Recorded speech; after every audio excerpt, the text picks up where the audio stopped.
بسم الله الرحمن الرحیم. الحمد لله رب العالمین و صلاة و سلام علی اشرف الانبیاء والمرسلین سیدنا و حبیبنا محمد و علی آله و صحبه اجمعین. بینندگان عزیز و گرامی، سلام الله علیکم و رحمته و برکاته. در خدمت شما عزیزان هستیم با قسمت دیگری از برنامه امامان وهابی شیعه، برنامه‌ای که الحمدلله کمر آخوندهای رافضی شبکه ولایت و قم و تهران رو شکسته. ما در این چند قسمت الحمدلله تونستیم دروغ‌ها و تناقضات و تدلیس‌های این دین فروشان رافضی رو برای شما عزیزان آشکار بکنیم. همانطوری که می‌دانید در این برنامه ثابت می‌کنیم که عقیده‌ای که محمد ابن عبدالوهاب و شیخ الاسلام ابن تیمیه و علمای به اصطلاح اونها وهابیت داشتن، همون عقیده‌ای است که اهل بیت رسول الله صلی الله علیه و آله و سلم از سیدنا علی ابن ابی طالب رضی الله تعالی عنه تا آخرین امامشون این عقیده و باورشون بوده. مانند همیشه در خدمت حضرت مولانا عبدالقدوس دهقان هستیم. حضرت استاد خوش آمدید. من در خدمت شما و تمامی بینندگان عزیز و ارجمند عرض ادب و سلام و وقت بخیر دارم. السلام علیکم و رحمت الله و برکاته. و در خدمت شما عزیزان هستیم انشاءالله با ادامه مطالبی که شیخ محمد ابن عبدالوهاب رحمت الله علیه در کتاب التوحید خودشون به عنوان عقیده خودشون و نیاکان خودشون ثبت کردن. امروز انشاءالله بابی دیگر و عنوان دیگر رو در خدمت شما هستیم و توضیح خواهیم داد. جزاکم الله خیر. جناب استاد، ما نامه‌هایی به مراجع شیعه فرستاده بودیم، به ناصر مکارم شیرازی، جعفر سبحانی و نجم الدین طبسی. امروز دقیقاً 108 روز از فرستادن این نامه ها می گذرد و این آیات اعظام همچنین در سکوت مرگبار قرار دارند. انشاءالله قبل از اینکه 1008 روز بشه امیدوارم که پاسخ بدند و پاسخ نخواهند داد. اگر پاسخ هم بدهند جز تلبیس و فریب دادن مردم چیزی نخواهد بود. اگر بخواهند راست و حقیقت رو بیان بکنن، شفاف و واضح و بدون لفافه صحبت بکنم، مطمئن هستم که حقیقت برای بینندگانشون واضح خواهد شد و تمام تلاش هایی رو که تاکنون انجام دادن، تمام کتاب هایی رو که علیه وهابیت و نقد عقیده محمد ابن عبدالوهاب نوشتن، همهشون در واقع ابطال خواهد شد و هباء منثورا خواهد شد. بدین خاطر مطمئن هستم که به هیچ عنوان با صراحت و شفافیت جواب نخواهند داد. جزاکم الله خیر. جناب استاد، یکی از مواردی که میشه گفت که اختلاف اصلی بین وهابیت یا مسلمانان واقعی، در حقیقت اگر حنفی، شافعی، مالکی، حنبلی، هر انسانی صوفی یا شیعه موحد واقعی باشه، در نزد اونها وهابی محسوب میشه. یکی از نکاتی که خیلی روش انگشت میگذارن و شاید بشه گفت که اختلاف اصلی بین موحدین و مشرکین محسوب میشه، قضیه خواندن غیر الله هست، طلب استغاثه و کمک از غیر الله سبحانه و تعالی، که شاید یعنی محور اختلاف بین ما و شیعیان رافضی این موضوع باشه. مثل اینکه قرار است در این مورد این هفته صحبت بکنیم. الحمدلله رب العالمین و صلی الله علی نبینا محمد و علی آله و صحبه اجمعین. با توجه به مطالبی که قبلا داشتیم خدمت بینندگان عزیز در بحث توسل و مطالبی رو که آقای قزوینی گفته بودند اینجا نمایش دادیم و نقد کردیم مطالب ایشون رو. بحث توسل بود. به بینندگان عزیز قول دادیم مطالبی رو که آقای قزوینی از کتاب‌های شیخ محمد ابن عبدالوهاب استدلال کرده بودند، به این معنی که من جعل بینه و بین الله وسائط یدعوهم و یتوکل علیهم فهو کافر مرتد. این مطلب را خدمت بینندگان عزیز انشاءالله مطرح بکنیم تا اینکه حقیقت و واقعیت برای بینندگان عزیز واضح و آشکار بشه. بحث توسل گرچه مطالبی رو بنده عرض کردم، اما در بحث شبهاتش که در واقع این شبهات همان دلایل کسانی هست که توسل‌های نامشروع رو جایز میدونند و توسل های نامشروعی رو به خورد مردم میدهند. انشالله در برنامه مستقل و جداگانه این دلایل را یا به تعبیر صحیح تر همون شبهات رو بررسی خواهیم کرد تا اینکه واقعیت برای بینندگان کاملا واضح و شفاف باشه و هیچ گونه ابهامی در این زمینه باقی نماند. همه بینندگان شاهد بودن که قزوینی بیچاره با یعنی بدبختی تمام در 2 قسمت برنامه‌ای که خواست به قضیه توسل پاسخ بده، غیر از دروغگویی و تلبیس کار دیگری نداشت. یعنی قضیه وسائط و وسائل رو به هم آمیخت و مطالبی رو از کتب محمد ابن عبدالوهاب ابن تیمیه آورد و به دروغ تعبیر و تحریفش کرد به نوع دیگه. حتی ما اینو نمایش دادیم دلایلی رو که ایشون از کتاب‌های شیعه آورده بودن، به قول خودشون می‌خواستن که پاسخی بدن به سوال ما که گفته بودیم یک تفاوت رو بیان بکنید. ایشون اومدن بحث توسل رو مطرح کردن و به جای این که از اقوال ائمه خودشون توسلی رو که خودشون مورد نظرشون هست توسل بدعی رو ثابت بکنن، اومدن یک سری دلایلی رو بیان کردند که هیچ گونه ارتباطی با توسل نداشت. هیچ گونه ارتباطی با توسل نداشت، مانند شعارنا یا محمد یا محمد یا بقیه مطالبی که من به صورت گسترده در آن برنامه خدمت بینندگان عزیز مطرح کردم. و دلایلی رو که از کتاب‌های محمد ابن عبدالوهاب آورده بود، دلایلی بود که از دعای غیر الله، طلب حاجت از غیر الله بود. بحث توسل و بحث دعای غیر الله یا طلب حاجت از غیر الله یا به تعبیر دیگر استعانت یا استغاثه 2 بحث و مبحث کاملا جداگانه هستند و هیچ گونه ارتباطی با هم دیگر ندارند. اما آقایون برای این که دعای غیر الله را توجیه بکنند، برای این که مردم را به طرف طلب حاجت از غیر الله بکشانند، اومدند و توسل و نمیدونم استشفاء و استغاثه و استعانه و طلب حاجت از غیر الله رو، تمام اینها رو در یک قالب مطرح کردن و عوام بیچاره هم که نمیتوانند تفکیک بکنن در میان این مسائل و این مطالب چه تفاوتی با هم دیگر دارن، چه بسا که فریب این افراد رو بخورن. شیخ محمد ابن عبدالوهاب رحمت الله علیه در باب 13 کتاب التوحید خودشون یک بابی رو دارن، دوستان اگر نمایش بدن: من الشرک ان یستغیث بغیر الله او یدعو غیره. من الشرک ان یستغیث بغیر الله او یدعو غیره. یکی از موارد شرک این هست که انسان طلب کمک بکند، استغاثه بکند از غیر الله و غیر الله را صدا بزند، طلب حاجت بکند از غیر الله.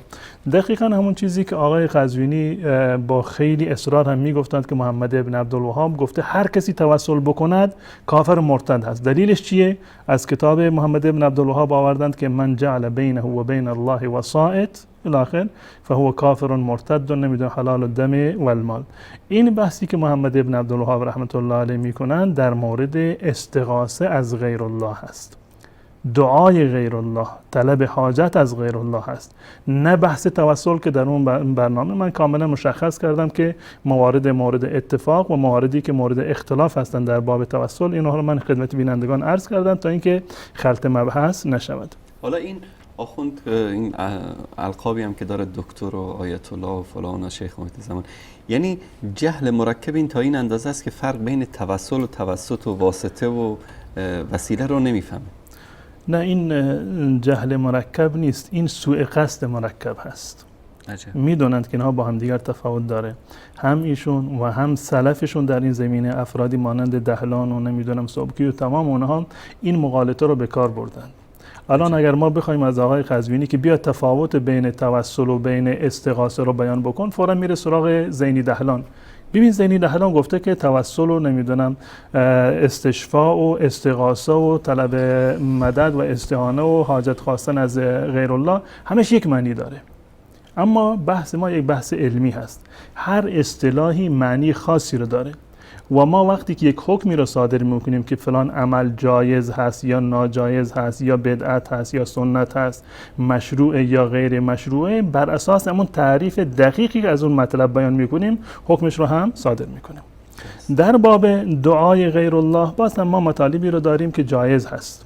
یعنی ابتدا باید تفکیک بکنیم که وقتی که ما میگیم دعای غیر الله یا طلب حاجت از غیر الله شرک هست، منظور ما چی هست؟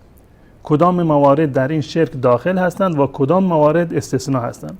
به تصریح آیات قرآن کریم، من قبل از این من امروز سراغ این باب نمیروم، این کتاب توحید محمد ابن عبدالوهاب رو میبندم و به عنوان یک مقدمه مطالبی رو در این زمینه خدمت بینندگان عزیز من عرض میکنم. در باب دعا و طلب حاجت از غیر الله، قطعا این بارزترین مظهر شرک مشرکان زمان رسول الله صلی الله علیه وسلم بوده.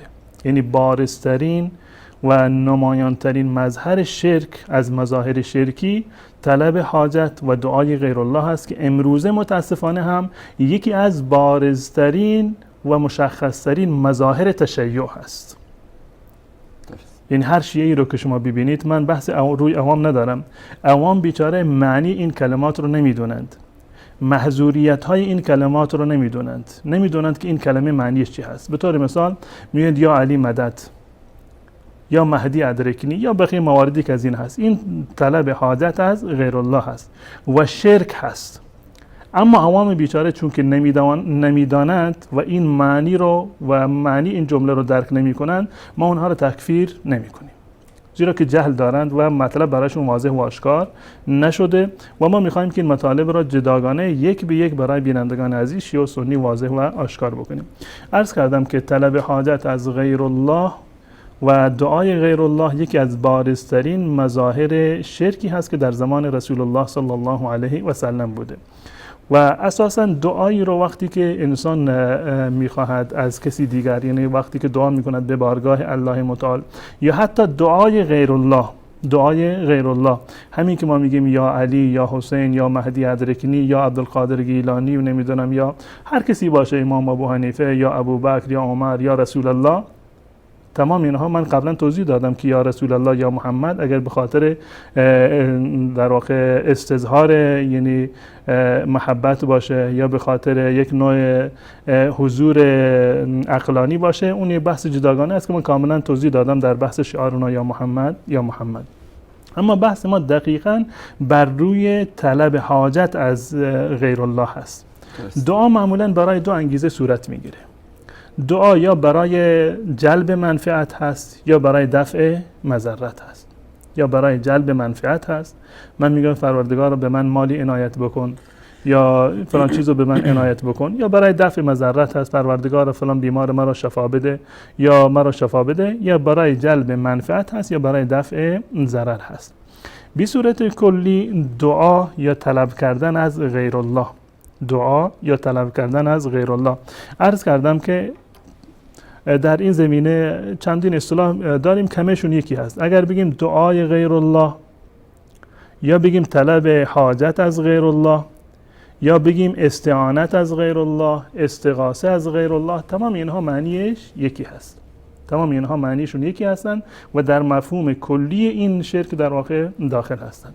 اما مواردی و تفاوت‌هایی هم در واقع دارند. به طور مثال استغاثه و استعانه هر دو تا یک معنی رو دارند، منتها تفاوت خیلی ریزی دارند که استعانه معنیش کلی‌تر هست، عام و فراگیرتر هست. استغاثه یک کمی دایرهش محدودتر هست. استغاثه یعنی طلب کمک در هنگام نیاز شدید، در هنگامی که انسان در یک مخمسه بزرگ افتاده و در آخرین مرحله رسیده، یعنی مضطر هست، در اونجا دعا میکنه که پروردگار فلان کار مرا، حاجت مرا برآورده بکن. این میشود استغاثه.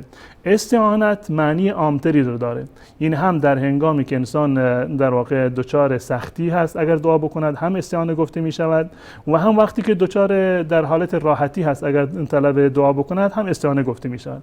یعنی به تعبیر دیگر هر استغاثه‌ای استعانت هست، اما هر استغاثه در واقع نیست. پس بنابراین استغاثه یعنی دعا در حالات اضطراری و استعانه دعا در حالات عادی که همه انسان در واقع در هر وقتی دعا میکنه. یکی از مواردی هست که مورد بحث ما نیست، اینو به خاطر این عرض میکنم که فردا نیاند و میگند که بله به طور مثال یک بنی اسرائیلی از حضرت موسی علیه السلام طلب اغاثه کرده، پس بنابراین دعای غیر الله جایز هست. شما چرا میگید که جایز نیست؟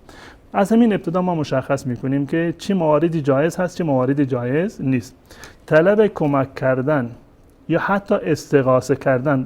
در زمانی که انسان در تنگنا قرار گرفته طلب کمک بکند، استعانت بکند یا طلب حاجت بکند از یک انسانی که حی و حاضر هست، از یک انسانی که حی و حاضر هست و کاری که از اون انسان خواسته می شود در دایره قدرتش باشه، حی و حاضر باشه و کاری که از اون خواسته می شود در دایره قدرت و اختیارات یک انسانی باشه. به تصریح قرآن این جایز هست، به تصریح قرآن این جایز هست. درباره حضرت موسی علیه السلام فاستغاثه الذی من شیعته علی الذی من عدوه، الله متعال در اینجا لفظ استغاثه رو به کار برده. اون بنی اسرائیلی که از قوم موسی بود، از طایفه موسی بود، از موسی استغاثه کرد، یعنی طلب کمک کرد. اونم در وقتی که دچار مشکل شده بود، درگیر شده بود با یکی از آل فرعون، در واقع استغاثه کرد، طلب کمک کرد. آیا شرکی رو مرتکب شده؟ نه، هیچ به هیچ عنوان این شرک نیست. چرا؟ زیرا که از موسی یک چیزی را طلب کرد، موسی حی و حاضر بود و مطلبی را که از موسی خواسته بود در اختیارات حضرت موسی بود، میتونست که بون در واقع کمک بکنه.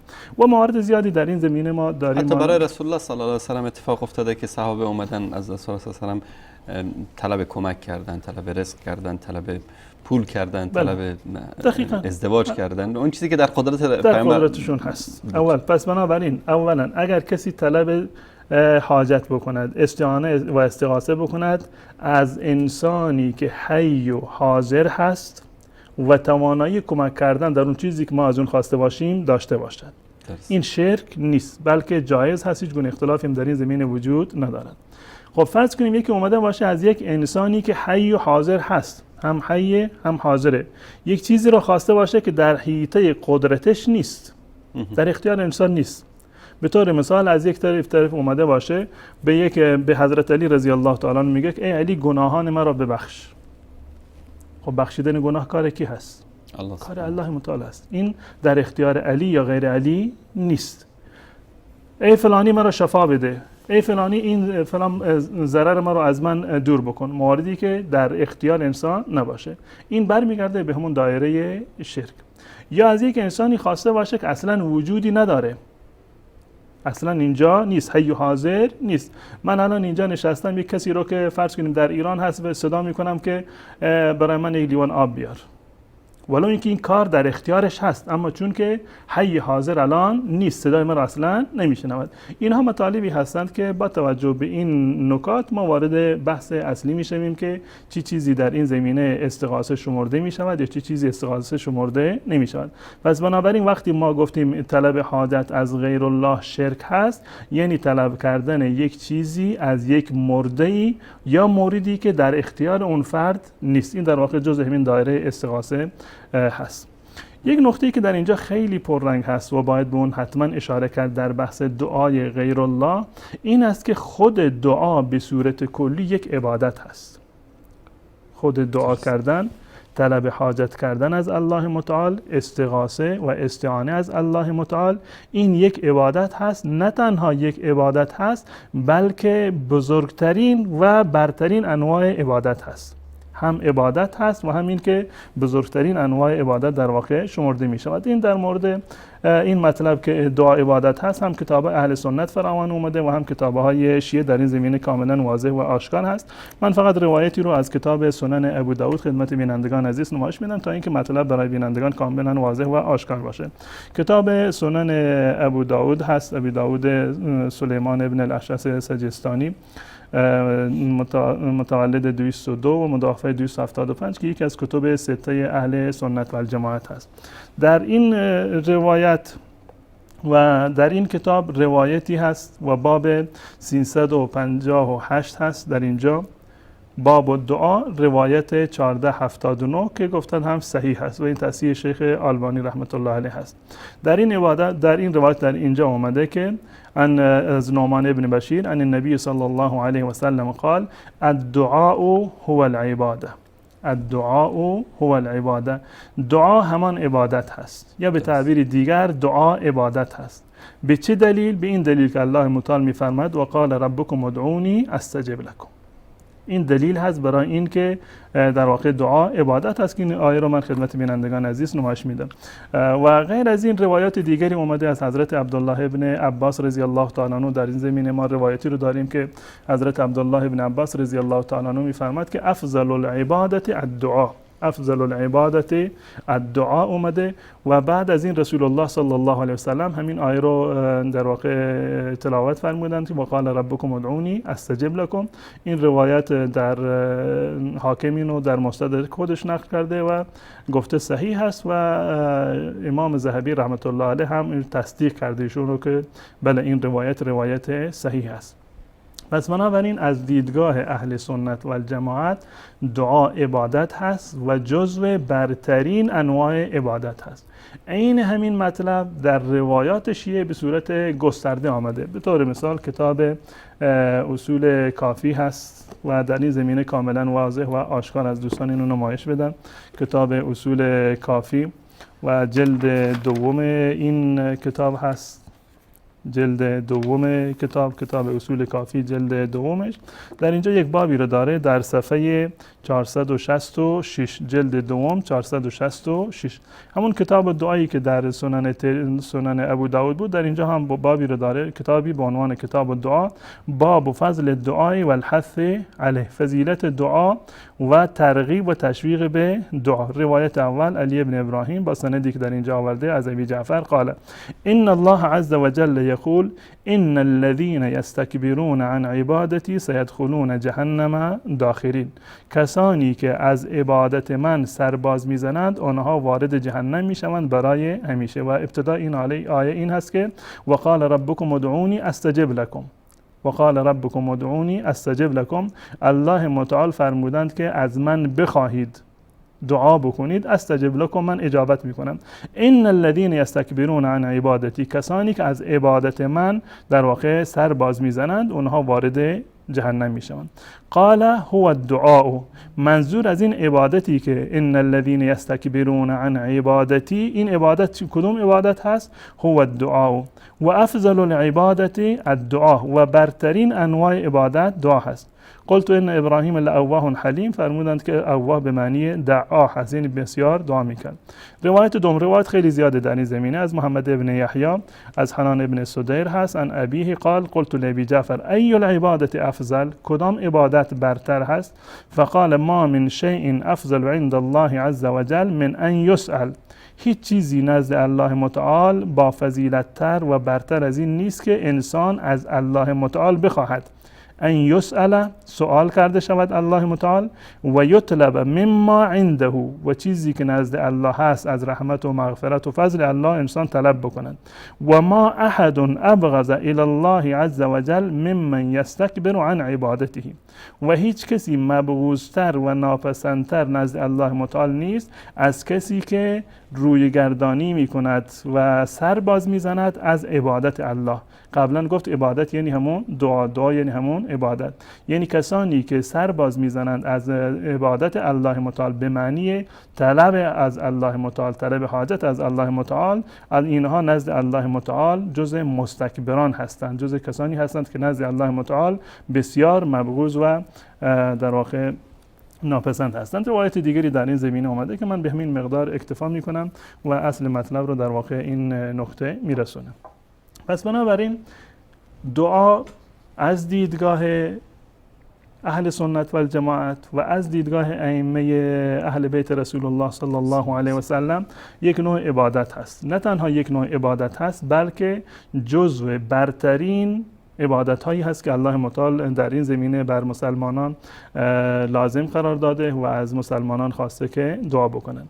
و این آیه‌ای که خدمت شما تلاوت کردم و آیات دیگری در این زمینه هم هستند که این معنی رو کاملا میرسونند که دعا عبادت است. قطع نظر از روایاتی که در این زمینه اومده، خود این آیات را به صورت مستقل ما نگاه بکنیم دقیقاً به این مطلب میرسیم که دعا در واقع عبادت هست و یکی از انواع عبادت است. به طور مثال همین آیه که الله متعال میفرماد وقال ربكم ادعوني استجب لكم، وقال ربكم ادعوني استجب لكم ان الذين يستكبرون عن عبادتي، عبادتی. در ابتدای آیه الله متعال دعا را ذکر کرده و همین تعبیر رو در آخر عوض کرده به عبادت، یعنی آن کسانی که از دعای من سر میزنند در واقع از عبادت من سر زدند.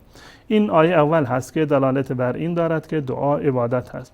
و همچنین آیه دیگر در سوره مریم هست، آیه 48 و 49 که الله متعال در اونجا میفرماد و اعتزلکم و ما تدعون من دون الله و اعتزلکم و ما تدعون من دون الله، آنچه را که شما غیر از الله فرا میخوانید و صدا میزنید، طلب حاجت میکنید از اونها.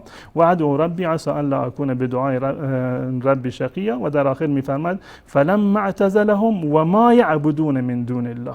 اول ما تدعون من دون الله تعبیر کرد و در آخر آیه ما یعبدون من دون الله تعبیر کرد، یعنی این که دعای غیر الله و عبادت غیر الله هر دوتا مفهومشون یکی هست.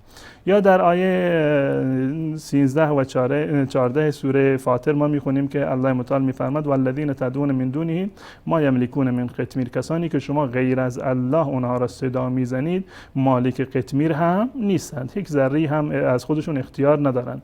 میفرماد این تدعوهم لا یسمعوا دعاءکم، اگر آنها را صدا بزنید، اگر آنها را صدا بزنید، از آنها بخواهید، لا یسمعوا دعاءکم، دعای شما را نمیشنوند.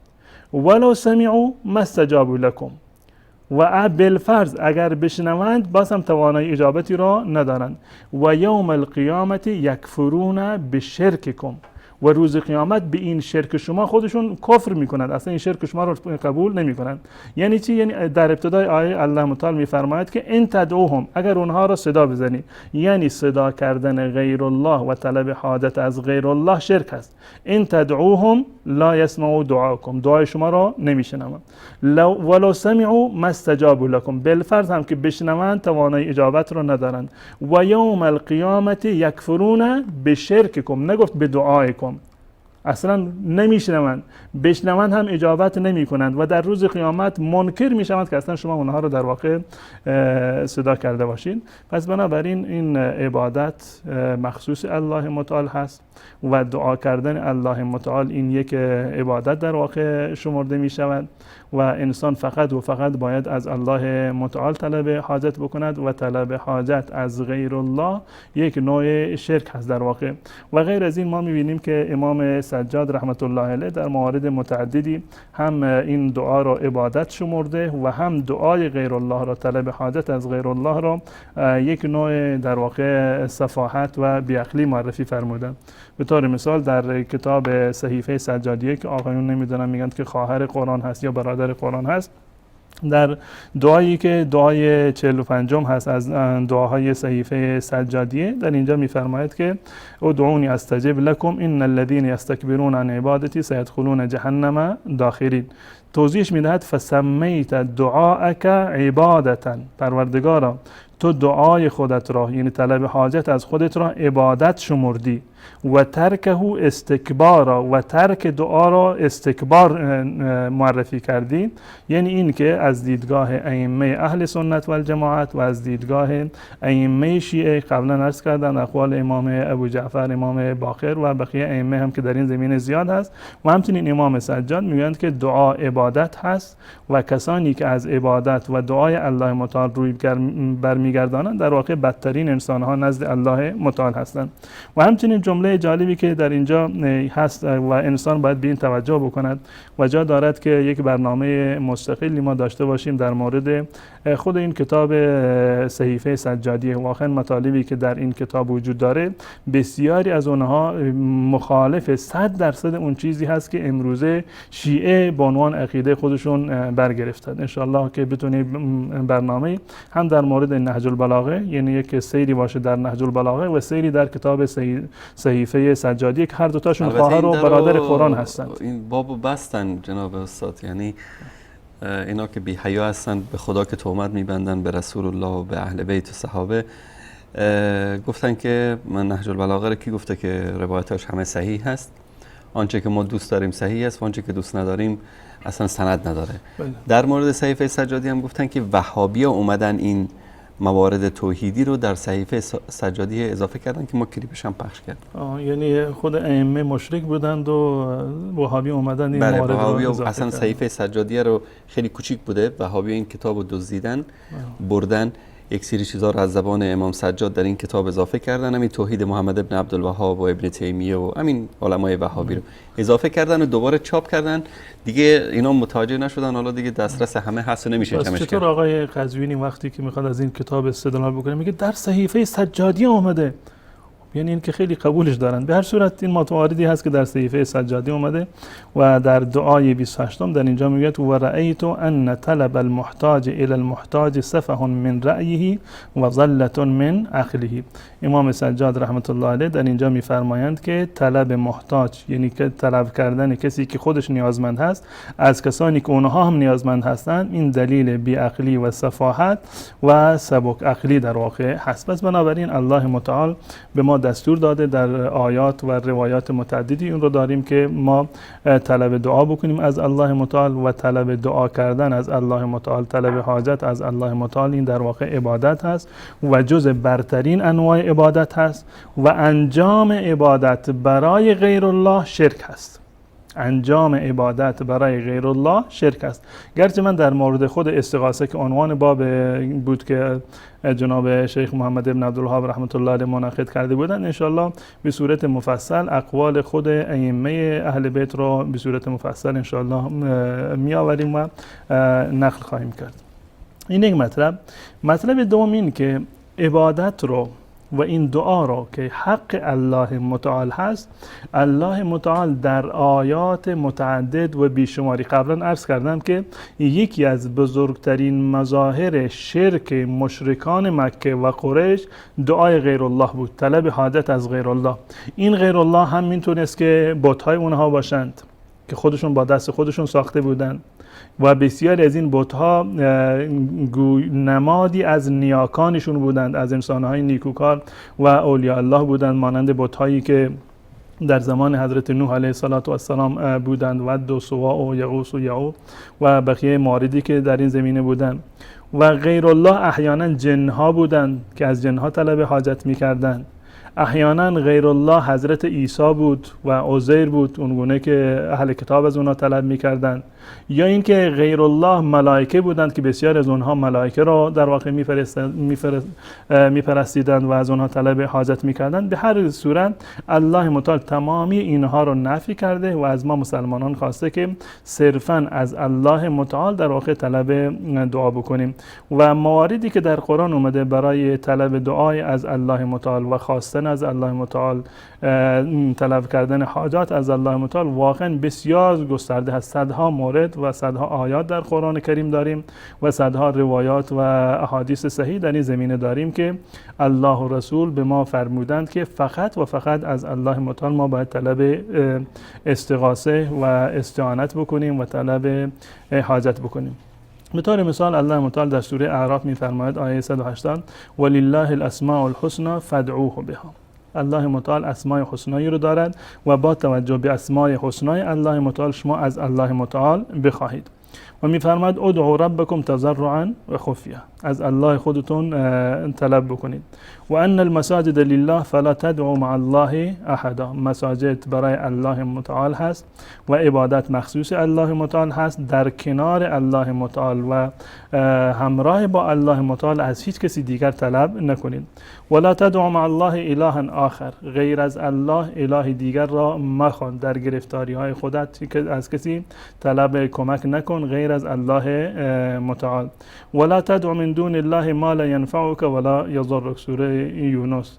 در زندگی خودت غیر الله را که مالک نفع و ضرر تو نیستند، از غیر الله چیزی را نخواه و طلب نکن. و حتی ما میبینیم که در این زمینه روایات متعددی هست، آیات متعددی هست که در مورد رسول الله صلی الله علیه وسلم که ایشون صراحتا میفرمایند که من مالک هیچ گونه نفع و ضرری برای شما نیستند. به طور مثال قل انی لا املک لكم ضرا ولا رشدا، من مالک نفع شما هستم ولا ضرر شما. قل لا لا املک لنفسی نفعا ولا ضرا الا ما شاء الله، که من مالک ضرر و زیانی و نفعی برای شما در واقع نیستم.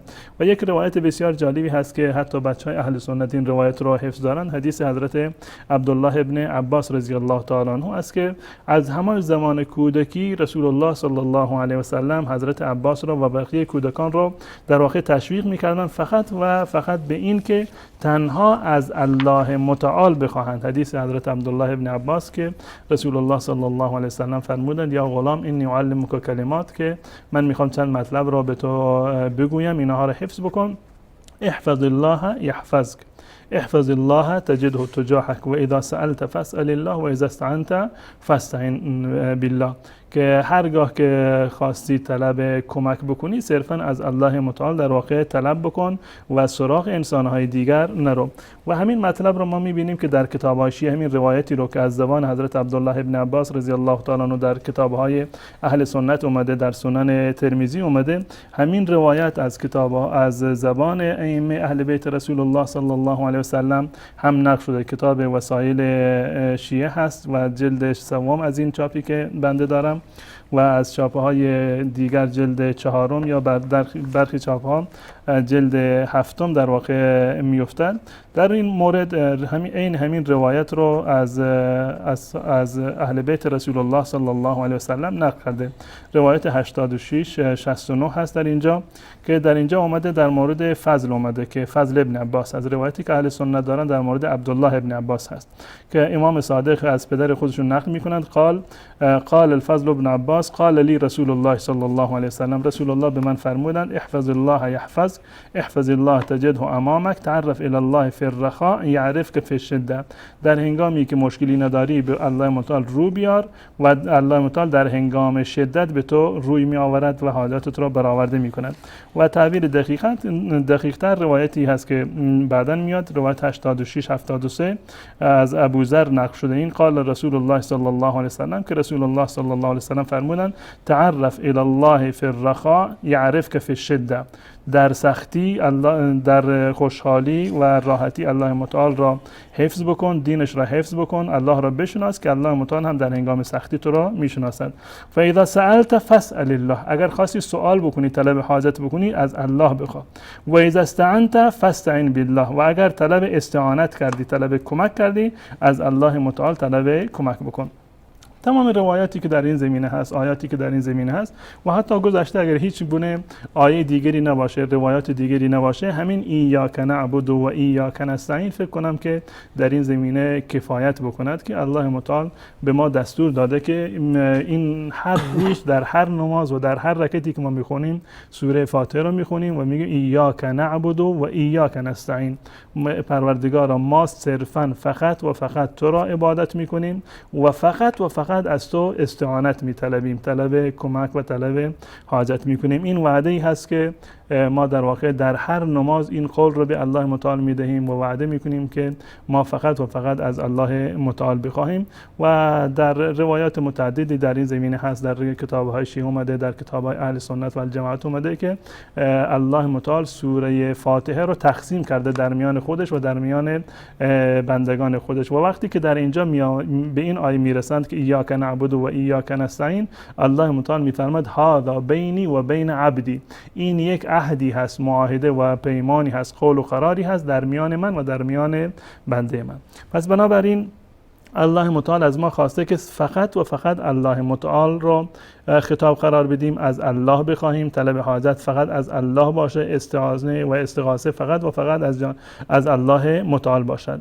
و قبلا هم عرض کردم که طلب دعا از الله این عبادت هست و برترین انواع عبادت هست و انجام عبادت برای غیر الله در واقع جزء مفهوم شرک هست و جایز نیست. جزاکم الله خیر. تشکر میکنیم از حضرت مولانا عبدالقدوس دهخان و شما عزیزان که تا این لحظه بیننده ما بودید.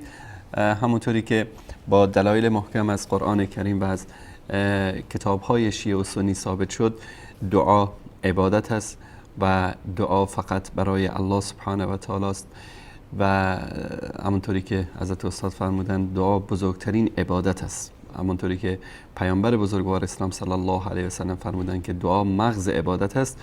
امیدوار هستیم که این موضوع روشن شده باشه برای عزیزان و متوجه تدلیس و دروغ و فریبکاری آخوندهای رافضی قم تهران شده باشید. میان برنامه میبینیم و با ادامه بحث انشاءالله در خدمت حضرت مولانا عبدالقدوس دهقان خواهیم بود. با ما همراه باشید. چرا مراجع شیعه پاسخ نمیدهند؟ مراجع و نویسندگان شیعه امثال مکارم شیرازی و سبحانی و طبسی و غیرهم در این سالیان دراز که اهل سنت منبری در اختیار نداشته اند، صدها خرمن کاغذ سفید را روسیاه کرده و یک طرفه به نام نقد وهابیت هرچه خواسته اند گفته و نوشتند و مردم را از عقیده شیخ محمد ابن عبدالوهاب رحمه الله بیم داده اند. واقعیت آن است که کتاب التوحید شیخ محمد ابن عبدالوهاب رحمه الله عقیده مشترک و مسلم تمامی مسلمانان و در رأس همه عقیده امامان شیعه است. ما برای آن که حق و حقیقت برای همگان آشکار گردد، از مراجع شیعه تقاضایی به شرح زیر مطرح نموده ایم. خدمت مرجع عالی قدر جهان تشیع آیت الله العظمی جعفر سبحانی دامت افاضاتهم. خدمت آیت الله حاج شیخ نجم الدین طبسی دام ظله. خدمت مرجع عالی قدر جهان تشیع آیت الله العظمی ناصر مکارم شیرازی دامت افاضاتهم. السلام علیکم و رحمت الله و برکاته. با توجه به تألیفات و تلاش‌های گسترده جناب عالی در نقد وهابیت و شناخت عمیقی که از منابع و باورهای امامان شیعه دارید، از شما درخواست داریم که برای تبیین حقایق و روشن شدن افکار عمومی شیعه و سنی، حداقل 3 عنوان از ابواب کتاب التوحید، مهمترین تألیف عقیدتی شیخ محمد ابن عبدالوهاب رحمه الله را که به نظر جناب عالی تضاد بیشتر و آشکارتری با عقاید امامان 12 گانه شیعه دارد انتخاب نموده و خلاف آن را از گفتار صریح و صحیح و بی‌معارض امامان شیعه اثبات نمایید. و برای آنکه جای هیچ توجیه، ابهام و تردیدی باقی نماند، مؤکداً استدعا داریم که به نکات زیر عنایت فرمایید. حداقل 3 باب را انتخاب نمایید. ابوابی را برگزینید که با عقاید ائمه شیعه تضاد بیشتر و آشکارتری داشته باشد. صرفاً از روایات و گفتار امامان شیعه استدلال نمایید. روایات مورد استدلال صریح، صحیح و بی‌معارض باشد. و چنانچه کتاب التوحید شیخ محمد ابن عبدالوهاب را با عقیده امامان شیعه در تضاد نمی بینید، احتراما نظر خیش را در این مورد اعلام بفرمایید. پیشاپیش از پاسخگویی جناب عالی سپاس گذاریم. برنامه تلویزیونی امامان وهابی شیعه. پاسخهای ممکن: الف، کتاب التوحید شیخ محمد ابن عبدالوهاب رحمه الله با عقیده امامان اهل بیت تفاوت دارد که در این صورت با ذکر دلیل بیان نمایید.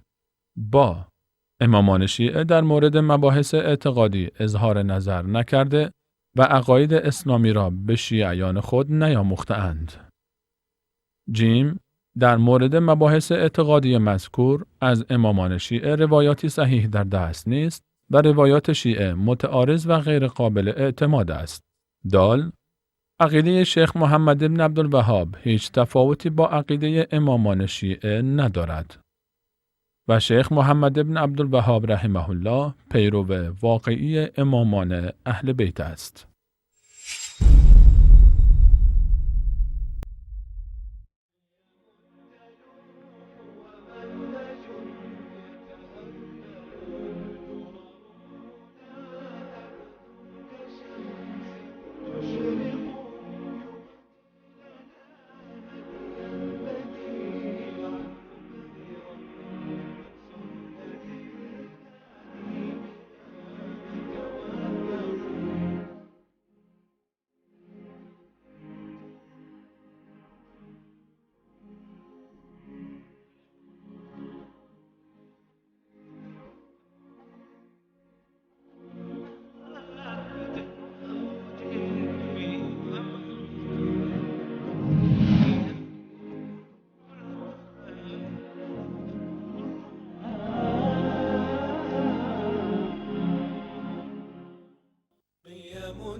با سلامی دوباره خدمت بینندگان عزیز و گرامی، با ادامه برنامه امامان وهابی شیعه در خدمت شما عزیزان هستیم و کلیپی هم که ملاحظه فرمودید از متن نامه‌ای بود که به 3 تن از مراجع شیعه فرستادیم، اما این سکوت مرگبار 108 روز است که همچنان ادامه دارد و ناصر مکارم شیرازی و جعفر سبحانی و نجم الدین طبسی این جرأت و شهامت و مردانگی رو تا هنوز در خودشون ندیدن که بیان و جواب بدن. همونطوری که حضرت مولانا فرمودن جوابی ندارن که بدن، اگر جواب بدن هم براشون آبروی ریزی است و اگر جواب ندن هم براشون آبروی ریزی است، چون حقیقت تلخ برای اونها و حقیقت شیرین برای موحدین و یکتاپرستان این است که عقیده وهابیت یا همینایی که اینا وهابیت اسمشو میگذارن، مسلمانان واقعی، موحدین و یکتاپرستان،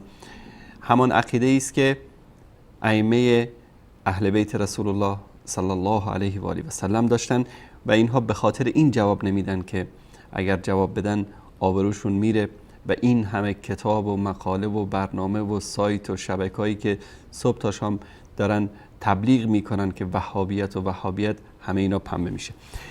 جناب حضرت استاد در اصل میون برنامه کتاب رو باز کردید دوباره، مثل اینکه مطلبی مونده بود. قبل از این که مطلب بعدی رو بریم سراغش، من یک مطلبی رو که از برنامه گذشته هست، هفته گذشته که برنامه‌ای رو داشتیم درست. یک مطلبی رو من میخوام که در اینجا توضیح بدم. من در برنامه‌های گذشتم از همون اولین روزی که برنامه داشتم و حتی بینندگان عزیزم که زنگ می‌زدن، من این تعهد را کردم با بینندگان عزیز و قبل از اونها با خودم و پروردگار خودم که اگر روزی برای من مشخص بشود که در یک مطلبی، در یک استدلالی، در بیان یک نقطه بنده خطایی کرده باشم و اشتباه گفته باشم، با افتخار و با شهامت کامل این آمادگی رو دارم که عذرخواهی بکنم و از اشتباهی که سرزده رجوع بکنم. در هفته گذشته یک روایتی رو بنده خدمت بینندگان عزیز مطرح کردم و از اون استدلال کردم در مورد این که در شب معراج حضرت رسول الله صلی الله علیه و سلم و همچنین سیدنا علی رضی الله تعالی عنه الله متعال را دیدند و مشاهده کردند و این روایتی هست که از کتاب بحار الانوار بنده نمایش دادم از جلد 8 و صفحه 29 کتاب بحار الانوار. این استدلالی که بنده کردم این استدلال صریح نیست در رؤیت الله متعال در دنیا و گرچه احتمال دارد اما این احتمالش احتمال مرجوحی است، از انصاف نگذاریم و صراحتی در مورد این ندارد که سیدنا رسول الله صلی الله علیه وسلم یا سیدنا علی رضی الله تعالی عنه در شب معراج رسول الله صلی الله علیه وسلم را دیده باشند. این روایت رو با هم دیگر ببینیم. در کتاب بحار الانوار جلد 8 این کتاب هست و صفحه 28 و 29 هست که روایت 31 بود در اینجا که در این روایت اومده از ابن عباس قال سمعت رسول الله صلی الله علیه و سلم یقول اعطانی الله خمسا، الله متعال به من 5 مورد رو عنایت فرموده و به علی هم 5 مورد رو عنایت فرموده. اعطانی جوامع الکلم و اعطى علی جوامع الکلم، به من جوامع الکلم داده به علی هم داده. من پیامبر شدم و علی وصی شد، الله متعال به من کوثر داد و به علی سلسبیل را داد. و اعطانی الوحی، به من وحی داد و به علی الهام داد. و اسری بی الیه، و الله متعال مرا به طرف خودش بالا برد. اسری بی الیه یعنی اشاره میکنه به شب معراج که رسول الله صلی الله علیه وسلم به معراج برده شد. و فتح له ابواب السماء و الحجب، باز شد برای او درهای آسمان و پرده ها. در اینجا این احتمال داره که ضمیر له بر بگرده، یعنی مرجعش همین ضمیر الیه باشه که برمیگرده به الله متعال. منتها این عرض کردم که این برگشتن ضمیر له به ضمیر الهی مرجعشون که یکی باشه این مرجوحه و ظاهرا برمیگرده به طرف سیدنا علی رضی الله تعالی عنه. اگر به الله برمیگرده یعنی این که این ابواب آسمان ها و حجاب ها برداشته شد برای الله که عرض کردم این معنی مرجوحی هست و معنی راجح ترش همون هست که برمیگرده به سیدنا علی رضی الله تعالی عنه. و این جمله که حتی نظر الیه و نظرت الیه من اینجوری ترجمه کردم کردم که الله متعال به من نگاه کرد و من به الله نگاه کردم. ترجمه درستش این است که علی که روی زمین بود از مکه به من نگاه کرد که در آسمان بود، پیش الله متعال بود، و نظرت الیه، و از آسمان هم من حضرت علی رضی الله تعالی عنه را دیدم. و همچنین روایتی که در پایین اومده بود از امالی ظاهرا مفید که نقل شده بود، حتی رأى ما رأیت و نظر الی ما نظرت. من این گونه ترجمه کردم که علی آنچه را که من دیدم او هم دید، و نظر الی ما نظرت الیه، حتی رأى ما رأیت و نظر الی ما نظرت الیه، که من ترجمه کردم که یعنی به الله متعال را دیده، که ظاهرا این همون گونه که عرض کردم این استدلال به جایی نیست و معنی همونی هست که در واقع رسول الله علی رو دیده، بنابراین روایت قطع نظر از صحت و سقمش، و علی رضی الله تعالی عنه در شب معراج مستقیما رسول الله صلی الله علیه و سلم را دیده. منتها این مطلب رؤیت الله متعال برای رسول الله صلی الله علیه و سلم در کتاب‌های دیگر شیعه اومده. یعنی بحث این که در دنیا رسول الله صلی الله علیه و سلم الله متعال را دیده باشند در کتاب‌های شیعه اومده. بحث رؤیت به صورت کلی آیات متعددی بر آن دلالت می‌کند و روایات متعددی از طریق اهل سنت و طریق اهل بیت رسول الله صلی الله علیه و سلم فراوان هست که ان شاءالله در بحث رؤیت ما این مطالب را به صورت کلی خدمت بینندگان عزیز عرض خواهیم کرد. در کتاب بحار الانوار و در جلد 44 یعنی این روایت رو من به جای روایت قبلی میگذارم، یعنی این که رسول الله صلی الله علیه و سلم در دنیا الله متعال را دیده. خرچ این روایت رو من در هفته گذشته خدمت بینندگان عزیز نمایش دادم. روایت شماره 30 هست با سندی که در اینجا آمده و در این روایت اومده: یا فاطمه یا بنت محمد ان العلی الاعلى تراءى لی فی بیتک هذا ساعتی هذه فی احسن صورة و احیاء هیئة. میگه ای فاطمه، ای دختر رسول الله، دختر محمد، علی اعلی که صفت الله متعال هست، که علی و اعلی صفت الله متعال هستند، تراءى لی فی بیتک هذا، برای من ظاهر شد، نمایان گشت، خودشو به من نشان داد در این ساعت و در این خونه تو. تصور بکنیم که خونه سیدنا علی رضی الله تعالی عنه یا فاطمه زهرا چقدر بوده. در داخل اون اتاق رسول الله صلی الله علیه وسلم الله را ملاقات کرده. هذه فی احسن صورت، در بهترین قیافه، و احیاء هیئة، و در آراسته ترین هیئت. این خودش صراحتاً به معنی اثبات صورت و آراستگی هیئت الله متعال است، یعنی که کاملا الله متعال را دیده. و قال لی یا محمد اتحب الحسین، به من الله متعال به من گفت حسین را دوست داری. و در اینجا اومده و وضع یده علی رأس الحسین، الله متعال دستش را بر روی سر حسین در واقع گذاشت.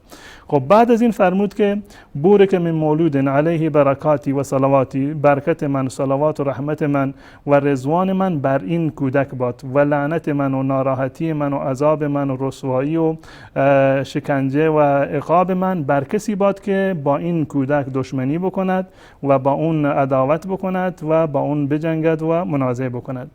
و در ادامه میگه اما این سید الشهدا، و در آخر و خیر فقر السلام و بشره بانه رایت الهدى و منار اولیایی و حفیظی و شهیدی علی خلقی، گواه من بر روی خلق من هست، و خازن و علمی، و خزاندار علم من هست، و حجت من هست بر اهل سماوات و اهل ارض و ثقلین جن و انس.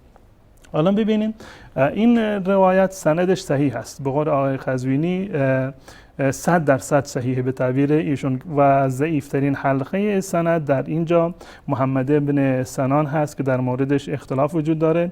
و این محمد بن سنان رو هم آقای مجلسی در جاهای متعددی در چندین جا از کتاب خودش روایتی رو آورده که در سندشون محمد بن سنان وجود داره و این روایت رو گفته که صحیحه، روایاتی که در اونها محمد بن سنان وجود داره. غیر از این در اینجا توجیه خیلی واقعا یعنی بیجایی رو کرده آقای مجلسی. میگن ان العلی الاعلی ای رسوله جبرائیل، منظور از علی اعلی خود الله متعال نیست و یعنی رسولش فرستاده اش هست که حضرت جبریل علیه السلام باشه. در صورتی اگر ما به متن همین روایت نگاه بکنیم این توجیه یک توجیه کاملا نامعقول و مردود هست، زیرا که در اینجا میگه که علیه برکاتی و صلواتی و رحمتی و رضوانی لعنتی و سخطی عذابی خزی نکالی، و اضافه در اینجا میگه که شهیدی علی خلقی، بر مخلوقات من، و خازن و علمی، که تمام این ضمیر برمیگرده به الله متعال. و میگه و وضع الید کنایتون عن افاظت الرحمت او یکون الترائی کنایتن عن غایت الظهور، که دیدن به معنی کنایه هست از غایت ظهور، یعنی نهایت ظهور و نمایان بودن الله متعال.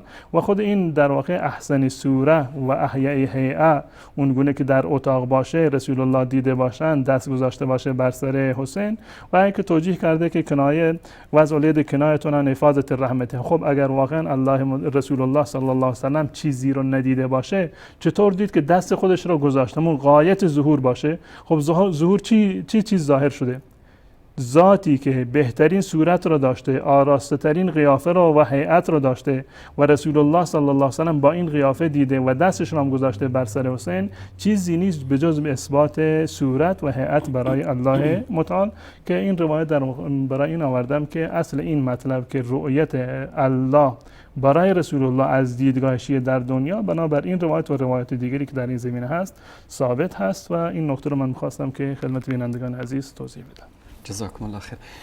جناب حضرت استاد، مادامی که بحث این روایت و برنامه گذشته شد، بینندگان ما به یاد دارن موقعی که ما هفته گذشته از برنامه فارغ شدیم، چند دقیقه بعدش همین جناب حجت الاسلام شترمرغ برنامه زنده داشتن. حالا بینندگان عزیز قضیه شترمرغ حضرت استاد قبلا توضیح دادن که وقتی 40 حدیث متواتر و صحیح اینها رو بررسی می‌کردیم در مورد امامت، موقعی که مقاله نوشتن و برنامه گذاشتن گفتن 40 حدیث صحیح داریم در اثبات امامت. وقتی اومدیم بررسی سندی کردیم گفتن نه، این احادیث متواتر است، نیاز به بررسی سند نداره.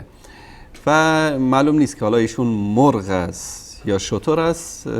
موقعی که گفتیم صحیح است گفت متواتر است، موقعی گفتیم متواتر است گفت که بررسی سندی نمیخواد. خلاصه قاطی کرده بود.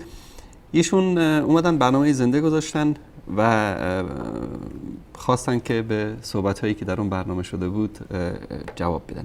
حضرت استاد اگر تعلیقی دارید در مورد اون برنامه. ما در واقع قبلا این عرض کردیم خدمت بینندگان عزیز، مشاهده هم فرمودن، عرض کردم که اگر از بنده اشتباهی سر بزنه یا مطلب نادرستی رو گفته باشم، با صراحت کمال و با کمال شهامت من حاضرم که عذرخواهی بکنم و از مطلبی که گفتم برمیگردم.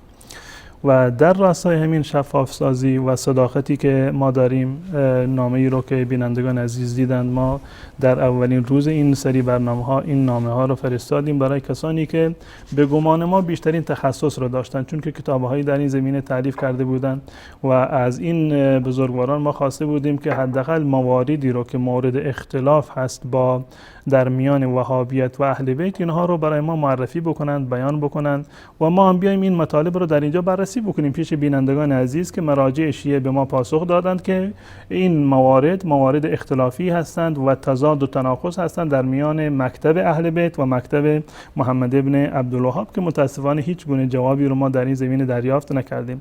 نامه فرستادیم، گفتند که ایمیل زدیم، گفتند که دستی بفرستید. آقای مکارم گفته بود دستی بفرستید، بازم فرستادیم. آقای توسی گفتند که نیازی نیست، همون کتاب‌هایی که من نوشتم کافی هست و نیازی به پاسخگویی نمیدونم. عاقل ترینشون که آقای سبحانی بود، ایشون سرشون زیر برف گذاشتند و تا حالا هم شاید نامه رو به قول خودشون ندیده باشند، خبر ندارند که اصلا چنین چیزی از ایشون خواسته شده بود. جواب ندادند، دوباره فرستادیم. آقایون ابتدا گفتن مدرک بفرستید تا ما جواب سوال شما رو بدیم. گفتیم بابا سوال یک بیننده هست، نیازی به مدرک نداره، من یک طلبه بیش نیستم. این اعتراف کردم، من یکی از طلاب اهل سنت و الجماعت هستم، یک سوالی رو از شما پرسیدم. برای یک سوال معقول نیست که انسان مدرک بخواد، تو مدرک تو بده تا من جواب تو را سوال بدم. بعدن گفتند آقای قزوینی که مراجع ما اصلا اینها رو آدم حساب نمی‌کنند و جواب نمیدهند. بعد از این گفتیم خب اونا که کسی رو آدم حساب نمی کنند، متن نامه رو عوض کردیم و زدیم به نام خود آقای قزوینی، به نام کارشناسان شبکه ولایت. حتی در نامه‌ای که برای یزدانی فرستادیم گفتیم السلام علی من ناصر المکارم شیرازی. از تمام شاگردان و هواخواهان آقای ناصر مکارم شیرازی ما خواستیم که بیا این نامه رو جواب بدن و در هفته گذشته صراحتا نامه ای را به نام خود آقای قزوینی و تمام کارشناسان شبکه ولایت نامه زدیم که آقا بیایید از تمام شروطی که در اون نامه اولی بود که شروط علمی بودن، از اون ما صرف نظر کردیم. فقط شما 10 مورد رو فهرستوار 1 2 3 4 تا 10 برای ما بیان بکنید که اینا تفاوت بین وهابیت و اهل بیت هست. نمیخواد که بررسی بکنی، خود ما در اینجا بررسی میکنیم هم عقیده اهل بیت رو و عقیده امام ابن تیمیه رو و محمد ابن عبدالوهاب رو در این زمینه میآوریم و قضاوت رو میگذاریم برای شیعه، اما دریغ از یک پاسخ علمی که بدن. به جای اینکه بیاند اون مطلبی رو که ما خواسته بودیم و گفتند باید مناظره بکنیم، ما طلب مناظره میکنیم و شما کسی نیستید و بریم در مورد توحید. خب این کتاب توحید محمد ابن عبدالوهاب، مبانی توحیدی محمد ابن عبدالوهاب اون چیزی هست که در این کتاب اومده و این مژده رو من بدم هم به بینندگان عزیز و هم به آقایون. الان اگر مژده هست یا معنی دیگری داره، ما از کتاب توحید محمد ابن عبدالوهاب آغاز کردیم، میرسیم به کتاب‌های ابن تیمیه.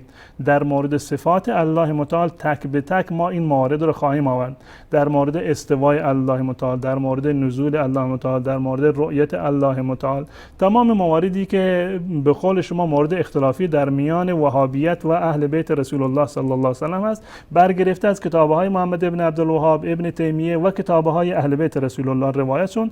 تک به تک اینها رو ما می‌خوایم بررسی بکنیم. کل اسماء و صفات مبحثی نیست که ما بخوایم که در یک جلسه اونو تمامش بکنیم و دیگه بحث تمام بشه، بلکه نیاز به هر بحثی جداگانه، بحث رؤیت، بحث نزول و بحث تمامی اسماء و صفات، هر یکیشون نیازی به چندین بحث و برنامه دارند که انشاءالله این برنامه رو خواهیم گذاشت. من در هفته گذشته یک قاعده رو بیان کردم خدمت بینندگان عزیز که مشترک در میان اهل بیت رسول الله و وهابیت و اون قاعده این است که صفات الله متعال رو ما میپذیریم بدون تشبیه، اثبات صفات بدون تشبیه. این اصل قاعده هست. همون گونه که محمد ابن عبدالوهاب این حرف رو زدند، روایات متعددی در این زمینه اومده از اهل بیت رسول الله که هر صفتی رو که الله متعال برای خودش در قرآن قبول کرده آورده ما اون قبول داریم بدون تشبیه، بدون اینکه تشبیهش بکنیم به صفات مخلوقات. و من قصداً یک مطلب دیگری رو آوردم و درآمیختم با این مسئله تا ببینم واکنش آقایون چه هست. بحث تجسیم الله متعال که بزرگترین شبهه‌ای است که آقایون اومدند و این رو مطرح کردند که بله وهابیت و محمد ابن عبدالوهاب معتقد به این هستند که الله متعال جسم است و الحمدلله که آقایون واکنش نشان دادند و یعنی اومدند، تومه رو خوردن. بله تومه رو خوردند و اومدند و که بگند که آقا یکی از تفاوت‌هایی که بین وهابیت و اهل بیت وجود داره این قضیه هست. خب ما همین رو می‌خواستیم که شما بیاید این شهامت رو داشته باشید، مشخص بکنید که تفاوت وهابیت با اهل بیت در چی هست. گفتم که این مسائل را به ترتیب اولویت بیارید برای ما بیان بکنید تا اینکه ما برای بینندگان عزیز واضح بکنیم از کتاب‌های اهل بیت و از کتاب‌های محمد ابن عبدالوهاب و ابن تیمیه تا ببینیم که این اختلاف تا چه اندازه هست. یک اختلاف لفظی هست یا اینکه یک اختلاف عمیق هست یا اصلا اختلافی وجود نداره. اگر اختلافی هست چند درصد اختلافی از 100 درصد اختلاف؟ شاید 1% اختلاف باشه. خب 1% اختلاف که بیشترش در میان تمام مراجع وجود داره، حتی در میان خود ائمه شیعه وجود داره. 1%، 2%، 10%، 20% این اختلاف تناقض در واقع نمیتونه باشه، اختلاف تضاد نیست، اختلاف تنوع هست و در میان هر یکی از مراجع این و ائمه این امکان داره که اتفاق افتاده باشه. مراد ما اون تضادی هست و اون تفاوتی هست که تضاد باشه، تناقض باشه، یعنی با مرز یکدیگر بین کفر و اسلام باشه، قابل جمع نباشن. مثل این باشه که یکی میگه که الان شب هست تاریک، دیگری میگه نه روز روشنه. خب این دوتا با هم دیگر قابل جمع نیست. اما مواردی که غیر از این موارد باشند، قابل تطبیق باشند یا اینکه اختلاف 1% محدودی باشه، اونا از نظر عقلی در میان خود شیعه وجود داره، در میان خود امامان وجود داره، در میان خود اهل سنت، ائمه اهل سنت وجود داره. اون اختلاف تنوع هست، اختلاف برداشت دیدگاهی هست که در حد اولا و عدم اولا هست، در حد کفر و ایمان نیست، در حد شرک و توحید نیست و تضاد نیست. نمیشه که اسمش رو گذاشت تناقض و تضاد اون چیزی هست که این دوتا قضیه با هم دیگر جمع نشوند. الحمدلله آقایون اومدند و پاسخ دادند. یکی از مواردی رو که گفتند که تناقض و تضاد در این برنامه مطرح کردند. اگر استاد اجازه بدید من کلیپ اینو پخش بکنم دوستان ببینن. آقای عبدالقدوس دهقان، اگر همین یک تناقض در باب توحید بین توحید ابن تیمیه، محمد ابن عبدالوهاب و ائمه رو حل کرد، میریم سراغ سوال بعدی. اما در کل علمای وهابی هم جمع بشن نمیتونن. 258 چی گفته؟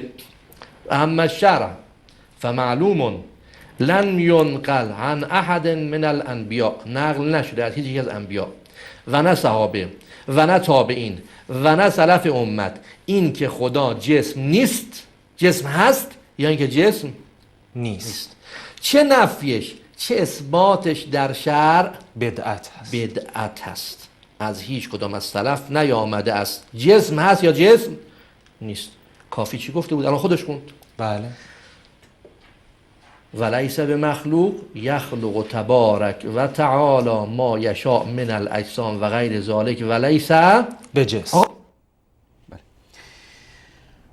بله جناب استاد گفتن که این تناقض واضح و آشکار است در صحبت‌های شما و مطلبی که ذکر کردید و همه علمای وهابی هم اگر جمع بشن نمیتونن این تناقض رو پاسخ بدن. حالا پاسخ شما رو میشنویم، منتها این تومه‌ای رو که این آقا خورد کلیپ این رو هم ببینید. همین آقای نامی برنامه فرستاده امروز به دستم رسیده. جناب آقای جواد ابوالقاسمی سلام علیکم. و علیکم. در برنامه چالش به تاریخ 18/10/95 مدعی شده ای که بحث جسمانیت اللهی که از میلیون ها تفاوت و تناقض میان وهابیت و اهل بیت است. بله خب هستش. امیدوارم که منظور شفاف‌سازی بیشتر نکات زیرا بیان کنید. فعلا شفاف‌سازی نمیخواد. همین جواب بدید شما. یک، جسمانی که ائمه شیعه نفی کردن به چه معناست؟ و به تعبیر دیگر جسم از نظر شما چه تعریفی دارد؟ ربط داره به بحث ما. آقا خودت گفتی ابن تیمیه میگه ما جسمانیت رو نفی نمی‌کنیم، اهل بیت نفی کردن. به هر معنی میخواد باشه. خودت که هم گذاشتی. پشت هم خودت خوندی.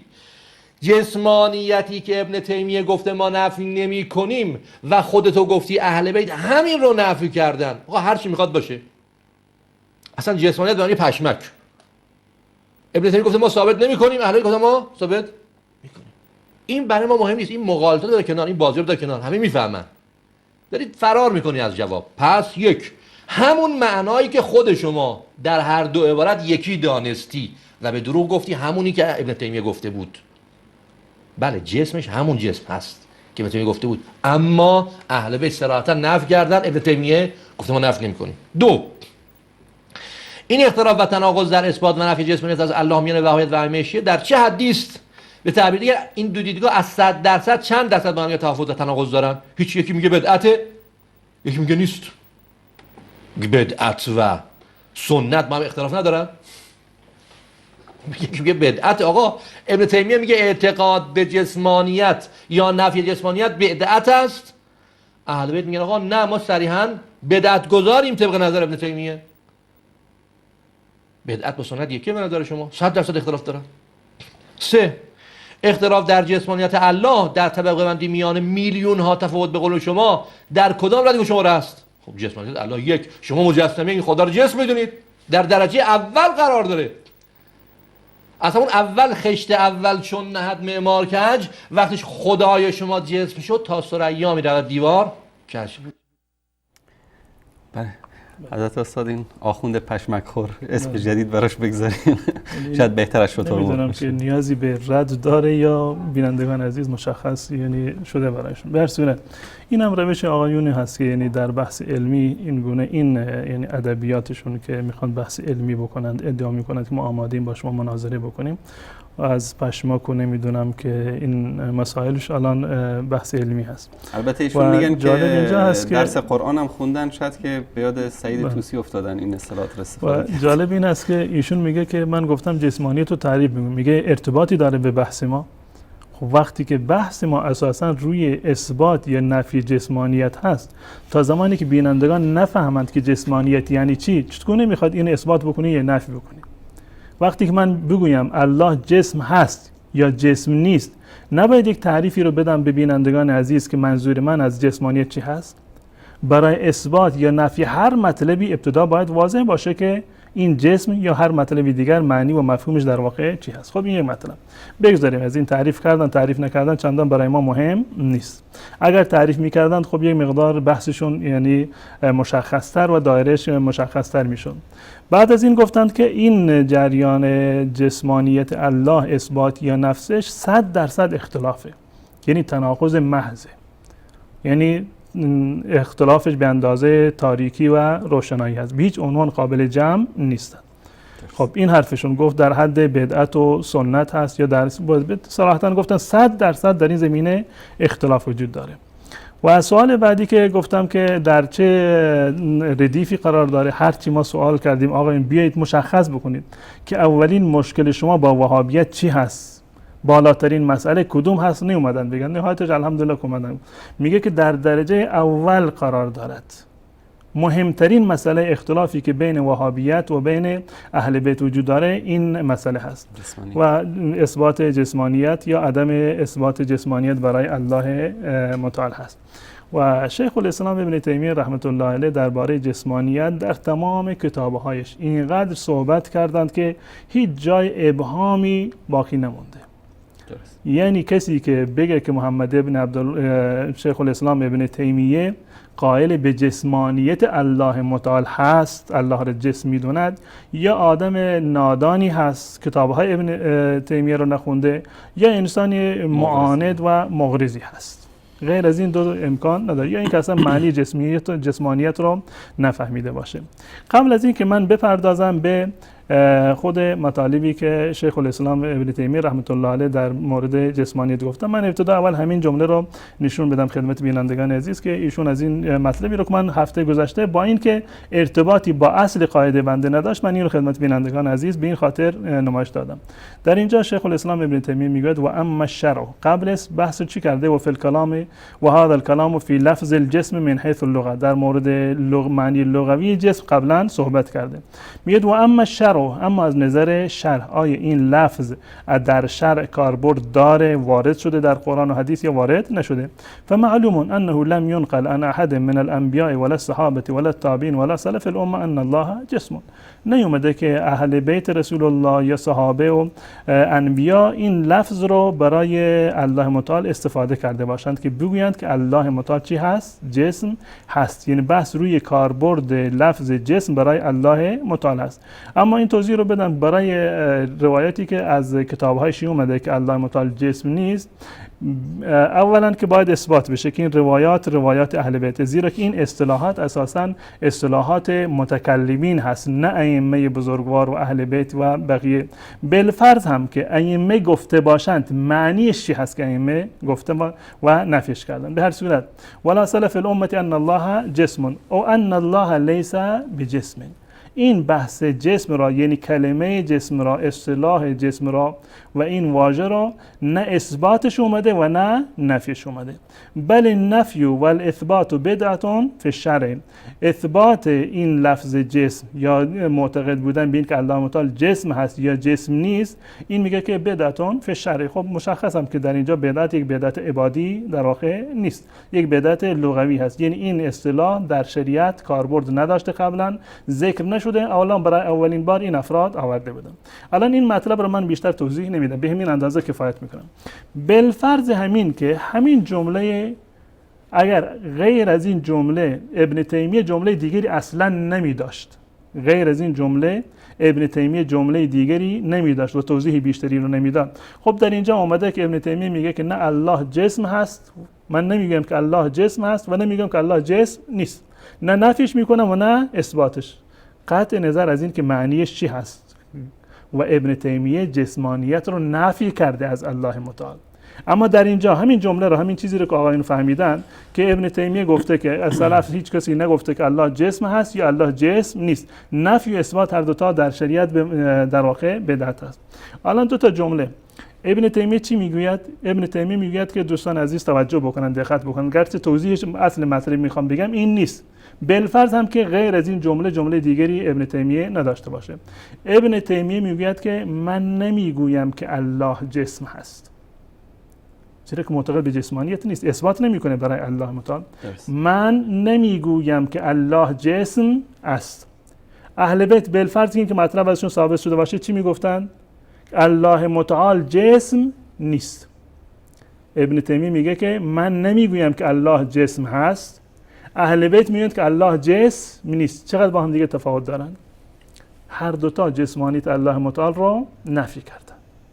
معنی این جمله قطع نظر از جمله بعدی تا این مقدارش این هست. غیر از این ابن تیمیه رحمت الله علیه در مورد مصطلحات جدیده و اصطلاحات مجمل مانند کلمه جسم، مانند کلمه حیز، مانند کلمه جهت و بقیه مواردی که متکلمین اینها رو آوردن در دایره بحث عقاید اینها رو جا زدند. در زمان ائمه چنین چیزی نبود، از زبان صحابه و اهل بیت و رسول الله صلی الله علیه و سلم چنین چیزی نقل نشده و اینم که نقل شده در روایات شیعه این از مواردی هست که متکلمین شیعه اینها رو ساختند و به نام ائمه زدند. بالفرض اینم که ثابت شده باشه که ائمه لفظ جسم را نفیش رو برای الله متعال به کار بردن، معنیش هم ان شاء الله که مشخص خواهد بود.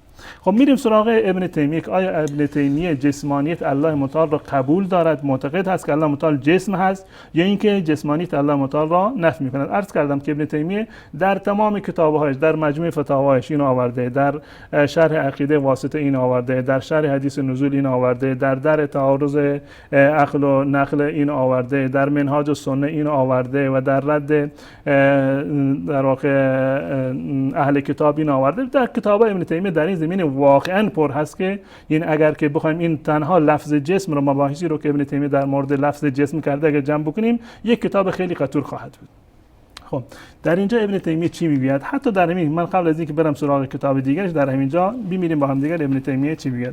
ابن تیمیه رحمت الله علیه قبل از این در صفحه قبل، این صفحه‌ای که من عرض کردم صفحه 434 بود، ایشون میاد در صفحه 428 مباحث بحث جسم اساساً که آقایون میگن در بحث استوای الله متعال، یا نزول الله متعال، یا رؤیت الله متعال در روز قیامت، این در واقع برمیگرده به اون مطلب، وگرنه خود بحث جسم بحث مستقل در باب عقاید نیست. در اینجا میگه و کذالک اذا قیل هو جسم، همچنین اگر گفته بشود که الله جسم هست، خب نباید بپرسیم معنیش چی هست؟ به معنا انه مرکب من الجواهر المنفرده، اگر معنی جسم این باشه که الله متعال مرکب هست از جوهر فرد یا از ماده و صوره، فهذا باطل، این باطله. اگر منظور شما این که الله متعال جسم هست، این به مجسمه میگه، شما که میگه الله متعال جسم هست، اگر منظورتون اینه که الله متعال مرکب هست از جواهر مفرده یا از ماده و صوره، در این هیچ گونه شکی وجود نداره که این باطله، دروغه، ما چنین چیزی رو نفی میکنیم. بل هو ایضا باطل فی المخلوقات، نه تنها در مورد الله متعال، حتی در مورد مخلوقات هم این قاعده شما صدق نمیکند و این در واقع باطل هست. فکیف فی الخالق سبحانه و تعالی، چطور میخواهید که این لفظ رو مطلقاً برای الله اثبات بکنید یا برای الله متعال اینو نفی بکنید؟ وقتی که جسم بودن برای حتی مخلوقات به این معنی که مرکب از جوهر مفرد باشه یا ماده و صورت باشه این مصداقیت نداره، حتی در مورد مخلوقات هم نداره. بعد از این میاد، چون که مباحث خیلی طولانی هست من فقط جاهایی رو گزیده خدمت بینندگان عرض میکنم. لکن یحکی عنهم نظام فی المراد بالجسم، در متکلمین در مورد لفظ جسم با هم دیگر اختلاف دیدگاه دارند که معنیش چی هست. هل المراد بانه موجود قائم بنفسه، منظور اینه که یک موجود خارجی قائم به نفسه باشه، یا این که منظور این است که یک موجودی که مرکب باشه. فالمشهور عن ابي الهيثم وغيره من نظارهم انه يفسر مراده بانه موجود قائم بنفسه مشار الیه، که بعضی میگفتند که مراد از جسمانیت این است که موجود باشه و قائم به نفسه باشه و مشار الیه باشه که بشود به طرف اون اشاره کرد. این یک مطلبی هست که در اینجا گفته فانهم لم يثبتوا معنى فاسدا في حق الله تعالی، با وجودی که این حرفو در اینجا گفتند معنی فاسدی رو در مورد الله متعال نگفتند، زیرا که الله متعال موجود هست، قائم به نفسه هست و مشار الیه هم هست، بدین معنی که مردم در هنگام دعا دستهاشون رو به طرف الله متعال بلند میکنن و در روز قیامت دیده میشه که بحث رؤیت عرض کردم که بحث مفصل هست که جداگانه اینو خواهیم گفت. لا به معنی انه مؤلف مرکب، نه به این معنا که الله متعال مؤلف و مرکب باشه که اون بحث قبلا گفت اگر به معنی تعلیف و ترکیب باشه که باطله. به این معنی هم که باشه بانه موجود قائم بنفسه مشار الیه و هؤلاء ممن اعترف النفاة الجسم بانهم لا یکفرون فانهم لم یثبتوا معنى فاسدا فی حق الله تعالی. این گروه دوم معنی فاسدی رو برای الله متعال اثبات نکردن، اما خودشون میگه لکن قالوا انهم اخطئوا فی تسمیه کل ما هو قائم بنفسه او ما هو موجود جسما. اما از نظر لغت اشتباه کردن، اون چیزی رو که قائم به نفسی باشه اومدن گفتند که این جسم هست و در صورتی که جسم نیست. میگه و تحقیق ان کلا الطائفتین مخطئه علی اللغه. هر دو گروه اینها در واقع از نظر لغوی اشتباهی رو مرتکب شدند. همونایی که جسم را مؤلف میدونند از جواهر منفرده یا از ماده و صورت، و همونایی که جسم را به معنی موجود قائم به نفسه در واقع تفسیر کردند. این در واقع اختلافی است که در اینجا به وجود آمده. میگه و اما المعانی فمن اثبت من الطائفتین ما نفاه و رسوله. اما بگردیم به معنیش، لفظ جسم رو لفظش رو کنار بگذاریم بردازیم به معنیش. فمن اثبت من الطائفتین ما نفاه الله و رسوله. هر کدوم از این دو تا گروه چیزی رو که الله متعال برای خودش ثابت کرده اگر اینا بخواد ثابت بکنند، هر دو این گروه چیزی رو که الله متعال از خودش نفی کرده یا رسول الله نفی کرده، او نفا ما اثبت الله و رسوله، یا چیزی رو که الله و رسول ثابت کردن اینا نفی بکنن، فهو مخطئ عقلا کما هو مخطئ شرعا. اشتباهی رو در این زمینه مرتکب شده. برمیگرده به امام احمد رحمت الله علیه، ولهذا کره السلف والائمه کالامام احمد و غیره ان ترد البدعه بالبدعه.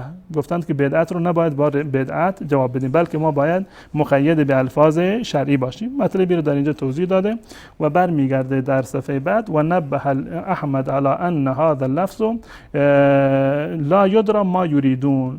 میگه این لفظ جسم منظور نیست که معلوم نیست که آقایون از این که میگن الله جسم نیست یا الله جسم هست منظورشون چی هست. ان هذا اللفظ لا یدرى ما یریدون به، منظورشون مشخص نیست.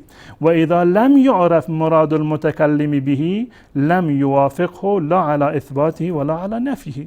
تا زمانی که ما نفهمیم که آقایون از این جسم گفتن معنی منظورشون چی هست، خب نمیتونیم که نفی بکنیم یا اثبات بکنیم. الان آقا رو میگم که خب معنی جسمانیت چیز میگه مگه لازم هست اینو بگیم؟ خب تا زمانی که خود معنی جسمانیت مشخص نشود نمیشه که اون رو نفیش بکنیم یا اثباتش بکنیم. فان ذکر معنی اثبته الله و رسوله اثبتنا. اگر منظورش یک مطلبی باشه که الله و رسول اون قبول دارند، خب ما هم قبولش داریم، اثباتش میکنیم. و ان ذکر معنی نفاه الله و رسوله نفیناه باللسان العربی المبین. اگر منظورشون از جسمانیت نفی مطلبی هست که الله و رسول نفی کردن، ما هم نفیش میکنیم منتها با تعبیر شرعی. نفیناه باللسان العربی المبین ولم نحتاج الى الفاظ مبتدعه فی الشرع. نیازی به این الفاظ بدعتی ما نداریم که لفظ جسم باشه، لفظ جهت باشه، لفظ حیز و مکان و بقیه الفاظ در واقع باشه. خب در اینجا صراحتا گفته که دقیقاً داره جواب این آخوند پشمک خور رو میده ابن هم تیمیه. در اینجا آماده و هم عرض خواهم کرد خدمت شما که برای بینندگان عزیز گرامی دیدید که دقیقاً همین چیزی که ایشون فرار میکرد از جواب دادن همون مطلب رو بهش اشاره میکنه. غیر از واضح‌تر از این خیلی هست. من فقط به خاطر این که خود همین مطلب رو آقا اگر به جای این که همین جمله رو که من نشون میدادم میرفت یک صفحه قبلش رو میخوند، دچار این تناقض‌گویی در واقع نمیشد. خب بعدش میاد در صفحه بعد در صفحه 433 در اینجا میگن ولما انتشر الكلام المحدث. زمانی که این کلام نوپیدا یعنی متکلمین بحث عقایدی که متکلمین به وجود آوردن و دخل فیه ما یناقض الکتاب و السنه، وارد بحث‌های کلامی یک مطالبی شد که منافات داره با کتاب و سنت. و صاروا یعارضون به الکتاب و السنه. این متکلمین اومدن با همین اصطلاحات عقلانی خودشون با لفظ حیز و لفظ جهت و لفظ جسم اومدن اصل کتاب الله را و سنت رسول الله را چیکار میکردن؟ باش معارضه میکردن. مطالبی رو که الله اثبات کرده به استدلال از این اصطلاحات خودشون نفی میکردن، یا چیزی رو که الله نفی کرده اثبات میکردن. و صاروا یعارضون به الکتاب و السنه صار بیان مرادهم بتلك الالفاظ و محتجوا به لذلك من لغه و عقل یبین للمؤمن ما یمنعه ان یقع فی البدعه والضلال. میگه که مشخص کردن منظورشون از این الفاظ حقیقت رو برای مسلمانان چیکار میکنه؟ واضح آشکار میکنه که مبادا در گمراهی بیفتن. این جمله بسیار معنی و محتوا داره. میگه صار بیان مرادهم، یعنی این ضرورت به وجود اومد که ما مراد اونها رو چیکار بکنیم؟ بپرسیم. آقای ابوالقاسم میفهمید که اگر جواب بده که جسمانیت یعنی چی، یعنی خودش دچار تناقض‌گویی شده. به این خاطر تعریفش نکرد. میگه زمانی که این متکلمین این الفاظ رو به وجود آوردن، ضرورت دارد که مراد اونها از این الفاظ برای مردم چیکار بشه؟ واضح و آشکار بشه. و محتج لذلك من لغت و عقل، از نظر لغوی و از نظر عقلی این استدلال اونها باید بیان بشه. چرا؟ یبین للمؤمن ما یمنعه ان یقع فی البدعه و الضلال، تا اینکه برای مسلمانان واضح و آشکار بشه که در فتنه و ضلالت نیفتند. در ادامه میگه والمقصود هنا، خلاصه کلام در اینجا شیخ الاسلام ابن تیمیه رحمت الله علیه که عادتی رو دارن که در بحث مسائل خیلی استدراج دارند، یعنی مسائل دیگری رو که فکر میکنند یک گونه توضیح مراد هست اونا رو میارند بیان میکنند و در آخر باز برمیگرده به اون نقطه اول. در اینجا برمیگرده والمقصود هنا ان ما جاء به الرسول صلی الله علیه و آله و سلم لا يدفع بالالفاظ المجمله، با این الفاظ مجمل مانند تجسیم و غیر تجسیم ما الفاظ شرعی را و اون چیزی را که الله و رسول ثابت کردند اونها رو نمیتوانیم چیکار بکنیم؟ نفی بکنیم. و غیره مما قد يتضمن معنى باطلا لا يدفع بالالفاظ المجمله كاللفظ تجسیم، مانند لفظ تجسیم و الفاظ دیگر که احتمالاً معنی باطلی رو در ضمن خودشون دارند. یعنی تجسیم یک معنی حقی داره، یک معنی باطلی رو داره که این رو خواهم توضیح خواهم داد. و النافی له ینفی الحق والباطل، و اون کسی که نفی میکنه به صورت کلی در یک کلام هم حق رو نفی کرده و هم باطل رو نفی کرده. من توضیح میدم خدمت شما. لفظ جسم از کلام خود ابن تیمیه ان شاء الله به صورت مفصل اینو توضیح میدم، من به خاطر این کلامش متشعب هست دو تا نقطه رو مختصرا عرض میکنم. یکی از معانیش این است که لفظ جسم که در قرآن اومده مانند وزاده بسطن فی العلم والجسم که در مورد طالوت هست، که این جسم یعنی بدن انسان، جسم یعنی بدن انسان. خب اگر مراد این باشه که وقت همین کلمه جسم یعنی این که یک جسمی مانند جسم انسان که اعضای متعددی رو داره، قابل جمع هست و قابل تفریقه، میتونن دستشو قطع بکنن، میتونن پاشو قطع بکنن و خود اجزایش و خود دستش خودش قابل تجزیه هست. اگر منظور این باشه وقتی که شما میگید الله جسم نیست، ما میگیم آفرین، مگه ما گفتیم الله جسم به این معنا؟ ما همچین چیزی رو نگفتیم. یک معنی دیگرش این است، یعنی این که الله متعال وجود خارجی داشته باشه، الله متعال وجود خارجی داشته باشه. وقتی که یک آقایی میگوید که الله جسم نیست، اگر منظورش این باشه که الله وجود خارجی نداره، میگیم این حرفت اشتباهه. پس بنابراین چون که لفظ جسم یک لفظ دو پهلو هست، هم معنی حقی در اون داره و هم معنی باطلی داره، پس بنابراین اثباتش یا نفیش به صورت کلی و بدون تفصیل هر دو تا اشتباهه. اگر بگیم الله جسم است، خب معنیش اینه که مانند جسم انسانه، احتمال این رو داره و قابل تجزیه هست و قابل تفریقه. خب این معنی رو کسی قبول نداره. اگر بگیم که الله جسم نیست، باز هم جسم نبودن آقایون منظورشون این است که موجود خارجی نداشته باشه یا این که ذاتی که دارای صفات باشه نیست. الان چرا میگن که الله متعال جسم نیست؟ میگن چون که وقتی که شما میگید که الله متعال دیده میشه، لازمش چی هست؟ جسمانیت هست. وقتی که شما میگید که الله متعال بر روی عرش هست، یعنی این که الله متعال باید جسم باشه که بر روی عرش باشه. الله متعال در روز قیامت قابل دیدن باشه، معنیش این است که الله متعال چیکار باشه؟ باید جسم باشه. خب در همین صفاتی که شما خودتون اثبات کردید این معنی هم وجود داره. خب مگر این آقایون معتقد نیستند که الله متعال حیات داره؟ الله متعال حیات داره یعنی زنده هست. الله متعال قدیر هست، توانا هست. الله متعال سمیع هست، الله متعال بصیر هست و صفات دیگری رو که برای الله متعال حداقل اثبات میکنن. حیات داشتن از دیدگاه من شما به چی هست؟ حیات داشتن یعنی این که انسان نفس بکشه، شوشی داشته باشه، اینو میگن موجود زنده هست. قلب داشته باشه. خب آیا معنی این که الله حیات داره اینه که الله متعال جسم هست؟ یعنی شش داره، نفس میکشه، هیچ عنوان هیچ انسان عاقلی چنین چیزی رو نمیگه. پس بنابراین اثبات صفات همون گونه که ائمه گفتن بدون تشبیه ما اینو قبول داریم، اثبات میکنیم صفات الله را بدون تشبیه و در اثبات صفات هیچ گونه تشبیهی در واقع بین خالق و مخلوق وجود نداره. و بعد از این برمیگرده در اینجا و مطالبی را میگه که و قول من لا، در اینجا فإن للناس في هذا ثلاثة أقوال، مثلا مثل خیلی طولانی شد فکر کنم. قول من یقول ینزل وليس بجسم، الله نازل میشه در یعنی از به آسمان دنیا میاد، از عرش پایین میاد اما جسم نیست. بعضی میگن ینزل و هو جسم، نازل میشود اما جسم است. و قول من لا ینفی الجسم ولا یثبت، یک گروه دیگر نه جسمانیت رو ثابت میکنند و نه نفی میکنند. اما امساکا عنهما، یا این که یعنی توقف میکنن در این زمینه اثبات و نفی جسمانیت. به چه دلیل؟ لکون ذالک بدعتا و تلبیسا کما تقدم، چیزی که این یک نوع بدعت هست و معنی حق و باطلی رو داره که قبلا بیان کردیم. و اما مع تفصیل المراد، و اگر هم اثبات یا نفیش بکنه با تفصیل مراد، میپرسه که منظور شما چی هست. و اقرار الحق و بطلان الباطل، معنی درستی داشته باشه قبول میکنند و معنی باطلی داشته باشه اونو چیکار میکنند؟ رد میکنند. و بعد از این اومده شیخ الاسلام و مطلبی رو که قبلا عرض کردم این مطلب رو در اینجا بیان کرده. اما این کل مطلب نیست، اینو فقط من یعنی اصل جواب بنده این نبود، بلکه جوابش در کتاب منهاج السنه هست اگر اجازه بدید. بعد که کاملا تمام شده اما چاره نیست، باید این موضوع چون که این اصل جوابی که من میخواستم عرض بکنم این هست. و این کلیپ جالب این است که دوستان همین قبل از برنامه به من گفتند که آقای ابوالقاسمی این مطلب رو جواب داده بوده و قبلا به دست من نرسیده بوده جوابیشون. و خب میریم سراغ کتاب منهاج السنه. در کتاب منهاج السنه در جاهای متعدد این بحث رو به صورت واضح مشخص کرده برای هر کسی که واقعا عقل و درایتی رو داشته باشه. میگه فی لفظ الجسم و الجوهر، در لفظ جسم و جوهر. این جسم و جوهر و متحیز و جهت که عرض کردم اصطلاحات کلامی هست. میگه در این لفظ چی هست؟ من الاصطلاحات و الاراء ما فیه. خب میدونیم که چه مطالبی رو در بر دارن.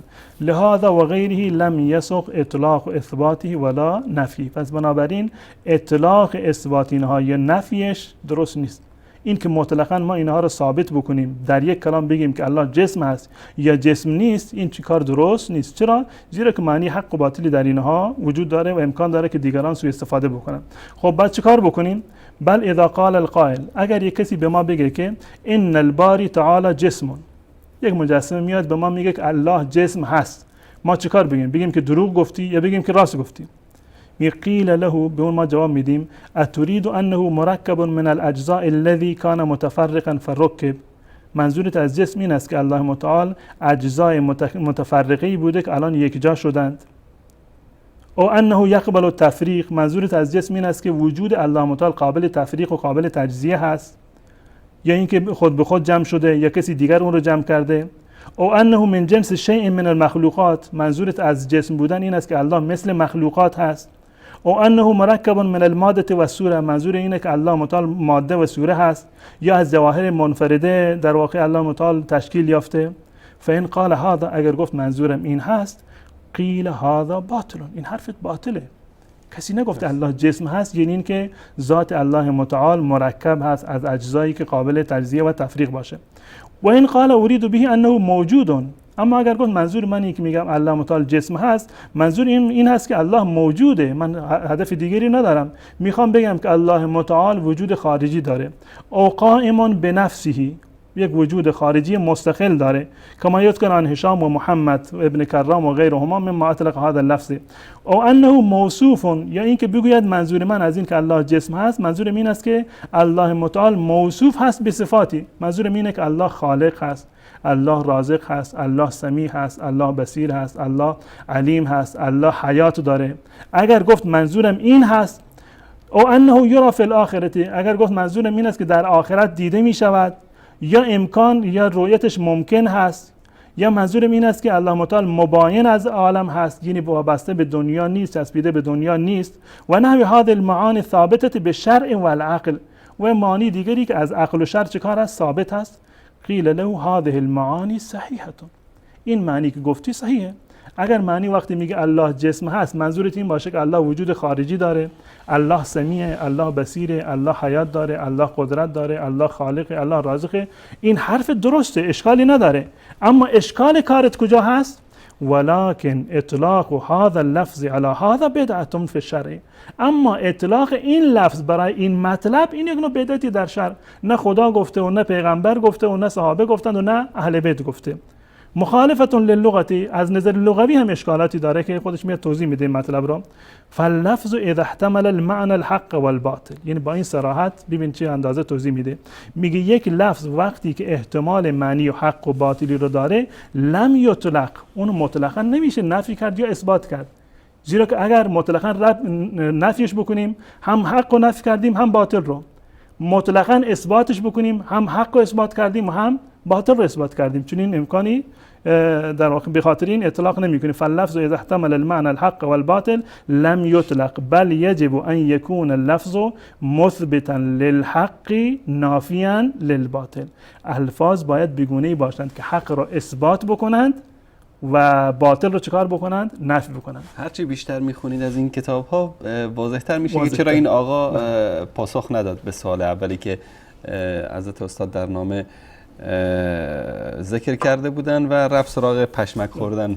ابن تیمیه میگه که اگر یک لفظی معنی حق و باطلی داشته باشه مطلقاً در یک کلام و به صورت کلی نمیشه اثباتش کرد، نمیشه نفیش کرد، زیرا که اثبات و نفیش هر دوتا یک سری محظورات دیگری رو در پی دارن. بل یجب ان یکون اللفظ مثبتا للحق نافیا للباطل.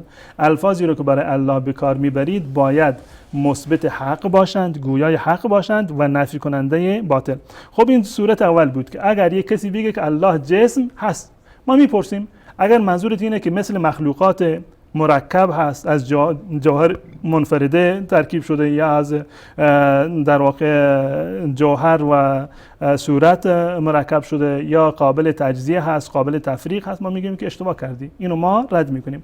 اگر بگیم منظور من این است که الله متعال وجود خارجی داره، یعنی این که الله متعال دارای صفاتی هست مانند حیات و علم و قدرت و بقیه صفات، خب ما میگیم این حرف درسته، منتها این تعبیر در مورد الله متعال مناسب نیست، زیرا که مجسمه از این در واقع سوء استفاده میکنم. و اذا قال لیس بجسم، اگر کسی بیاد بگه که الله جسم نیست، آیا ما میگیم که بله هرچی گفتی درسته، یعنی مطلقاً قبول داریم الله جسم نیست؟ نه، باید سوال بکنیم که منظورت چی هست. قیل اتريد بذلك انه لم يركبه غيره، منظورت اینه که الله کسی دیگه اون ترکیبش نکرده. ولم يكن اجزاء متفرقه في الركب، یا اینکه الله متعال اجزای متفرقه نبوده که جمع شده باشه، یا اینکه الله متعال قابل تفریق و تجزیه نیست. اگر منظور این باشه چی میگه؟ فإن قال اردت الاول، اگر منظورم معنی این معنی باشه، قیل المعنى صحیح، این معنا صحیح است، لكن المطلقون لهذا النفي ادخلوا هذه المعاني السلبیه، اما کسانی که این لفظ جسم رو بر الله متعال اثبات میکنن این معانی متضاد و منافی با ذات وجود الله رو در این در واقع چکار کردن؟ آمیخته کردن. پس بنابراین اطلاق این جمله به این گونه درست نیست. او تريد به شيئا يستلزم نفي الصفات اتصافی به صفات، اگر بگیم وقتی میگه الله متعال جسم نیست منظور این باشه که نفی صفات الله متعال باشه. اگر منظور نفی نزول الله باشه، نفی استوای الله متعال باشه، نفی رؤیت الله متعال در روز قیامت باشه، مثلا بگه که این گونه که ولا تعرج الیه الملائکه، ملائکه به سوی الله بالا نمیروند، و رسول که ما میدونیم هم رسول به طرف الله متعال بالا رفته در معراج و هم در آیه قرآن صراحتاً اومده که ملائکه به طرف الله متعال بالا میروند. ولا ترفع الیه الایدی، اگر منظورت این هست ولا یعلو علی شیء ولا یدنو منه شیء ولا هو داخل العالم، اگر منظورت این است که الله نه داخل عالم هست نه خارج عالم هست، نه جدا از عالم هست نه چسبیده به عالم هست، و نحو ذلك من المعانی السلبیه لا یعقل ان یتصف بها الا المعدوم، این صفات فقط صفات معدوم هست که آقایون میگن نه الله در بالای عالم هست، نه داخل عالم هست، نه خارج عالم هست، نه به عالم چسبیده و نه از عالم جدا هست. خب یعنی چی؟ یعنی این که یک در واقع ذات معدومی رو شما برای ما تعریف کردید، و اگر منظورت این باشه از این جمله که لیس بجسمن، این منظور رو برای ما قابل قبول نیست.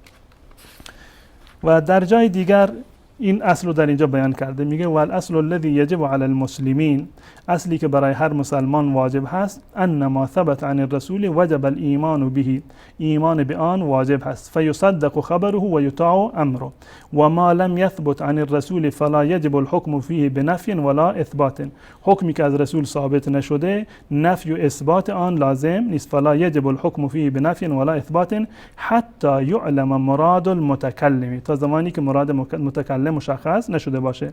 و یعلم صحت نفیه او اثباته، و ما مطمئن باشیم که صحت نفیش یا اثباتش در واقع امکان باشه. یعنی وقتی که نفی میکنیم بفهمیم که چیز صحیح رو نفی کردیم، یا وقتی که اثباتش میکنیم یعنی دقیقاً مشخص باشه که چه چیزی رو اثبات کردیم. و اما الالفاظ المجمله، الفاظ مجمل، فالکلام فیها بالنفی والاثبات دون الاستفصال یوقع فی الجهل والضلال، اثبات کردن الفاظ مجمله. و اما الالفاظ المجمله فالكلام فيها بالنفي والاثبات دون الاستفصال يوقع في الجهل والضلال، نفی کلی یا اثبات کلی بدون توجه به معنا این انسانو در جهل و ضلالت و در خیل و خال در واقع میاندازه که میگه ما چنین چیزی رو نمیپذیریم در مورد الله متعال. کافی هست یا بگیم؟ وقتمون تقریبا حدود 11 دقیقه گذشته. و مطالب دیگری باز هم در اینجا به صورت کامل هست و این نقطه رو باز بگم، یعنی چندین مورد هست در اینجا. میگه قد یراد و کذالک قوله لیس بجسم، رد هلی رو میگه که الله متعال جسم نیست. لفظ الجسم فيه اجمال، این معنی مجمل هست، اجمال داره. قد یراد به المرکب، گاهی وقتی این مراد از این لفظ جسم مرکب است. الذي كانت اجزاؤه مفرقه فجمعت، که متفرق بوده جمع شده، یا اون چیزی که قابل تفریق و قابل انفصال هست، یا مرکب از ماده و سوره باشه. میگه در اینجا میگه او المرکب من الاجزاء المفرده التي تسمى الجوهر الفرد والله تعالی منزه عن ذلك كله. اگر منظورتون از جسم بودن این هست، الله متعال منزه است. و قد یراد بالجسم ما یشار الیه او ما یرى او ما تقوم به الصفات، که اون ذاتی که دیده می شود به اون اشاره می شود، که عقیده اهل سنت اینه که در روز قیامت الله متعال قابل رؤیت و مشاهده هست و آیات قرآن در این زمینه صراحت داره و همچنین روایات اهل سنت و شیعه که ان شاء الله بحث خواهیم کرد. او ما تقوم به صفات، اگر مراد از جسمیت این باشه ذاتی که دارای صفات هست، ذاتی که وجود خارجی داشته باشه و حیات داشته باشه، علم و قدرت داشته باشه. والله تعالی یرا فی الاخره، الله در آخرت دیده می شود. و تقوم به صفات، الله متعال صفاتی رو داره، حیات داره، علم داره، قدرت داره، سمع داره، بصر داره. و یشیر الیه الناس عند الدعاء بایدیهم، و انسان ها هنگام دعا کردن دست ها رو به طرف الله بلند میکنن. و قلوبهم و وجوههم و اعینهم. فان اراد بقوله لیس بجسم هذا المعنى، اگر مراد از این که میگه جسم نیست این معنا باشه که صفات الله را نفی بکنه، وجود خارجی الله را رفع بکنه، قیل له هذا المعنى الذي قصدت نفيه بهذا اللفظ، این معنی که با این جمله میخوای اون رو نفی بکنی، معنا ثابت بصحیح المنقول و صریح المعقول، هم از نظر عقلی ثابت هست و هم از نظر روایی. و اما اللفظ، اما این لفظی که به کار بردی، فبدعه نفیا و اثباتا، هم اثباتش و هم نفیش چیکار هست؟ بدعت هست. چی بدعته؟ اثبات لفظ، نه نفی جسمانیت الله به معنی این که الله متعال مرکب نیست. اینو که همه میدونه که الله متعال جسم مرکبی نیست. فلیس فی الكتاب ولا السنه ولا قول احد من سلف الامه و ائمتها اطلاق لفظ جسمی فی صفات الله تعالی، این لفظ جسم در مورد صفات الله به کار نبردن، لا نفیا ولا اثباتا، نه به صورت نفی و نه به صورت اثبات. و حقیقت الامر ان لفظ الجسم فيه منازعات لفظیه و معنویه، اختلافات زیادی وجود داره، هم از نظر لفظی و هم از نظر معنوی. پس بنابراین نمیشود که این رو به صورت کلی قبول کرد یا به صورت کلی اینو در واقع نفی کرد. پس بنابراین من اینو مختصر عرض بکنم، گرچه مطالب دیگری هم در اینجا که هست. این جمله رو هم بگم. طایفتون تقول انه جسم، یک گروه میگن الله جسم هست و گروه دیگر میگن الله جسم نیست. گروه دیگر میگن تمتنع عن اطلاق القول بهذا و هذا، گروه دیگری هر دوتا رو قبول ندارند، یعنی به صورت مطلق نمیگن الله جسم است یا الله جسم نیست. و هذا لکونی بدعتا فی الشرع، زیرا که بدعتی هست در شرع، یا به این خاطر که این لفظ جسم لکونی فی العقل یتناول حقا و باطلا، زیرا که متضمن معنی حق و باطلی هست. فمنهم من یکف عن التکلم، بعضی از علما به این خاطر از اطلاق لفظ جسم در اینجا توقف کردند فی ذلک. و منهم من یستفسل المتکلم، و برخی دیگر از علما میپرسند از متکلم که منظورت چی هست. فان ذکر فی النفی و الاثبات معنی صحیحا قبله، اگر معنی صحیحی رو گفت که در نفی یا اثبات اون قبول میکنن. و این ذکر معنی باطلا رده، اگر معنی باطلی رو بیان بکنن رد میکنن. پس بنابراین اینو من خلاصه بگم که شیخ الاسلام ابن تیمیه رحمت الله علیه میگوید که اگر منظور شما از این که الله متعال جسم نیست، منظورتون این است که الله متعال مرکب نیست یا قابل اجزایی نیست که قابل تجزیه باشن، حرفتون قبوله، ما هم قبول داریم، ما اینو هم رد میکنیم و هیچ گونه اختلافی در این زمینه وجود نداره. اما اگر منظورتون از این که الله جسم نیست این باشه که صفات الله را نفی بکنید، که الله حیات نداره، الله علم نداره، الله قدرت نداره، الله سمع نداره، الله بصر نداره، الله وجود خارجی نداره، این حرف رو ما قبول نمی کنیم. ما به جای این الفاظ موهوم و چند پهلو میریم سراغ الفاظ شرعی. الله متعال صراحتاً گفته لیس کمثله شیء، مانند الله متعال هیچ چیزی نیست. ما صفات الله متعال را اثبات میکنیم بدون هیچ گونه مشابهت و تمثیلی با مخلوقات الله متعال. پس بنابراین دیدیم که این مطلبی که آقا میگوید که 100% تناقض داره و اولین مورد اختلاف در تیتر و در فهرست اختلافاتی که وهابیت با در واقع اهل بیت دارن میبینید که اصلا اختلافی وجود نداره. اگر امامان شما گفتند که الله جسم نیست به این معنی که الله مرکب نیست، خب ابن تیمیه رو در چندین جا گفته. اگر منظور امامان شما از این که الله جسم نیست این بوده که وجود الله رو منکر بشن یا صفات الله رو منکر بشن، من گمان نمی کنم که ائمه شیعه همچنین حرفی رو در واقع زده باشند. پس بنابراین در این مسئله هیچ گونه اختلافی در میان اهل بیت و در میان وهابیت وجود ندارد و این اختلاف یک اختلاف در تعبیره. به تعبیر دیگر این اختلاف لفظی هست، اختلاف حقیقی نیست، یا اختلاف تنوع هست، اختلاف تضاد نیست. چون این موردی رو نمیتونیم بگیم که 100% اختلافه. این معنی تناقض نیست. جزاکم الله خیر. حتی در مورد همون روایتی هم که بهش اشاره کرد و نشون داد که اینم روایت اهل بیت که میگن که الله جسم نیست، این در جواب کسی است که میپرسه از ابا محمد که کسایی پیدا شدن که میگن که الله سبحانه و تعالی صورت است. این میاد همین برداشت اشتباه اینها رو پاسخ میده و در آخر روایت هم ذکر میکنه که انه سمیع بصیر. جالب این است که این موارد رو امامان در مورد رد کی گفتند؟ رد هشام ابن حکم گفتند، رد هشام ابن سالم گفتند، رد میثمی گفتند، رد شیطان الطاق احول گفتند. اونا اومدن پیش ائمه که هشام ابن حکم گفته که الله متعال این گونه هست، نصف هشام ابن سالم، هشام ابن حکم که الله متعال نصف پایین بدنش نمیدونم توپر هست، نصف بالایش مجوف و خالی هست. ائمه شیعه در مقابل چی میگفتند؟ رد میکردن جسمانیت را به این معنی که الله متعال دارای این صفات باشه، یعنی دارای اجزایی باشه که قابل تفریق باشند یا اجزایی باشه که شبیه به انسان ها هستند. اینو ائمه اهل بیت رد کردند. الان با لفظ نفی جسمانیت نفی کرده باشند یا با الفاظ دیگر که همون الفاظ شرعی هست که لیس کمثله شیء، هر دو تاشون در واقع وجود داره. بالفرض این که هم وجود داشته باشه، لفظ جسمانی ثابت شده باشه، همون موردی رو نفی کردند که ابن تیمیه همون رو نفی کرده. اون چیزی رو که ابن تیمیه ثابت کرده یا درباره اون توقف کرده، ائمه اهل بیت هم اون رو ثابت میدونن، یعنی وجود خارجی الله متعال، اثبات حیات الله متعال همراه با صفاتش مانند علم و سمع و بصر و قدرت و بقیه صفات الله متعال. جزاکم الله خیر. من امیدوارم که این آخونده که علاقه وافری به پشمک داره ایشون بیان و این کلیپ رو که ما از ایشون پخش کردیم کامل تا همین لحظه‌ای که جناب استاد پاسخ دادن از کتاب منهاج السنه، اگر مرد هستید و غیرت و شهامت دارید پخش بکنید تا ما انشالله به کلیپ های بعدیشون هم بپردازیم. بازم دوباره همون سوالی رو که من پرسیدم بازم جواب بدن که معنی جسمانیت از دیدگاه شما چیست و این اختلاف در چه حدی هست؟ 100% اختلافه یا اینکه الان شاید نظرش عوض شده باشه یا اینکه در سریع در میان اختلافاتی که میان وهابیت و اهل بیت وجود داره درجه چندم رو داره.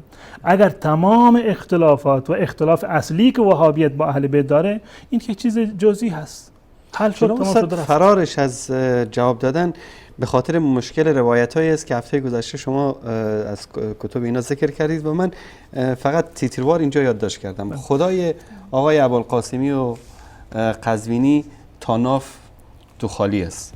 خدای ابوالقاسمی و قزوینی تو پر است بعد از ناف. خدای ابوالقاسمی و قزوینی موفرفری است و موهاش هم رنگش سیاست. خدای ابوالقاسمی و یزدانی و قزوینی 30 ساله است. خدای اینها تخت داره، تخت خواب داره. خدای اینها مثل انسان هست، قیافش قیافه انسان هست. خدای اینها تاج داره، سرش تاج میذاره. خدای اینها قلب داره. خدای اینو شتر سواری میکنه، اونم کجا؟ تو میدان عرفات در بین حجاج بیت الله الحرام. خدای اینا ران داره که رانشو میزنه به بدن حجاج. حالا شاید که خدای این از اون مرضی که سعید طوسی داشت حتما از اون مرض داره.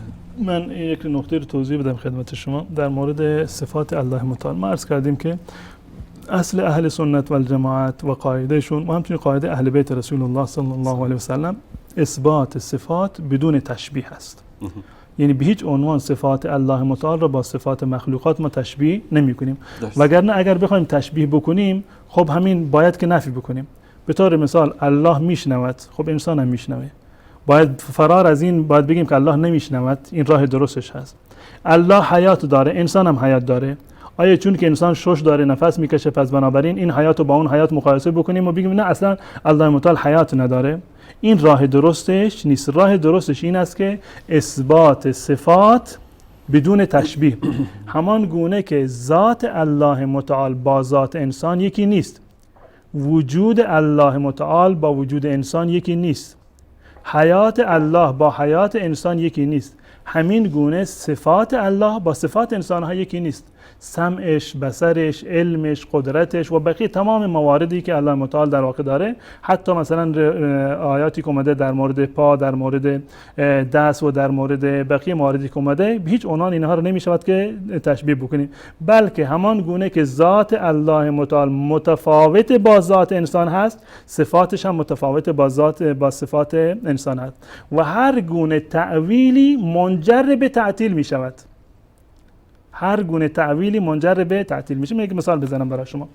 من میگویم که آقای قزوینی خطاطه. خب آقای قزوینی خوند و خطاط. بله امکان داره. خب الان ببین، من میگم که آقای قزوینی خطاطه. شما از این خطاط چی میفهمی؟ اول هر کسی بینندگان از این من بپرسن خطاط یعنی چی، میگن که خطاط یعنی خوشنویس. خب منظور من اینه وقتی میگم آقای قزوینی خطاط هستن یعنی که ایشون خط خیلی خوبی رو دارند، خوشنویس هستن. اما شما میگه تعویل میگه نه به هیچ عنوان این خطاط معنیش خوشنویس نیست. معنی خطاط اینه که یک چوبی دستش باشه روی زمین مثلا خط کشیده باشه. خط کشیدن یعنی چی؟ یعنی خطی رو مثلا بگیرن بکشن، با چوبی داره روی زمین خط میکشه. خب شما وقتی که این تعویل کردید آیا معنی خوشنویس رو ثابت کردید برای آقای قزوینی؟ معنی خطاط به معنی خطاط نه دیگه، اون معنی چیزی دیگر. معنی خطاط این اصطلاح به معنی این است خوشنویسه. اون معنی که شما میگه که با چوب روی زمین خط میکشه معنی خطاط نیست. اگر خطاط رو شما تعویل کردید به معنی خط کشیدن روی زمین، اصل صفات رو چکار کردید؟ نفی کردید. در مورد صفات الله متعال دقیقاً هم این گونه هست. الله متعال تعبیرش دقیق هست. تعبیر الله متعال دقیق هست. همون الفاظی رو عقیده اهل سنت هست و عقیده اهل بیت هست. الفاظی رو که الله متعال برای خودش بیان کرده ما آمنا و سلمنا قبولش داریم بدون تشبیه. اینا که تعویل میکنن مشکلشون کجا هست؟ اول اومدن تشبیه کردن، بعد برای فرار از تشبیه و برای فرار از همگونی خالق و مخلوق اومدن این صفات رو چیکار کردن؟ تعویل کردن که انشالله در بحث اسماء و صفات این مطالب رو به صورت کلی مطرح خواهیم کرد. اما من قبل از این که به پایان این حلقه برسیم انشالله از این به بعد سوالاتی رو از آقای قزوینی و همکیشانش میپرسم در هر جلسه ای تا اینکه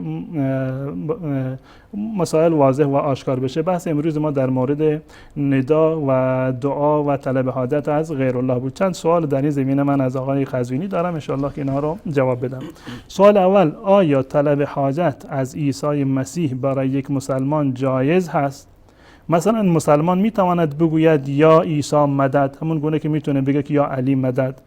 آیا عیسی هم که پیامبر الله متعال است، آیا جایز هست که ما بگیم یا عیسی مدد یا جایز نیست؟ چرا جایز هست و چرا جایز نیست؟ دوم، امام سجاد در دعای خود طلب حاجت از محتاج را سفاهت و بیخردی و سبک عقلی می‌داند و روایتی رو که عرض کردم که ورأیت ان طلب المحتاج الى المحتاج سفه فی رأیه و ضلة فی عقله. آیا امامان شیعه نیازمند و محتاج الله هستند یا خیر؟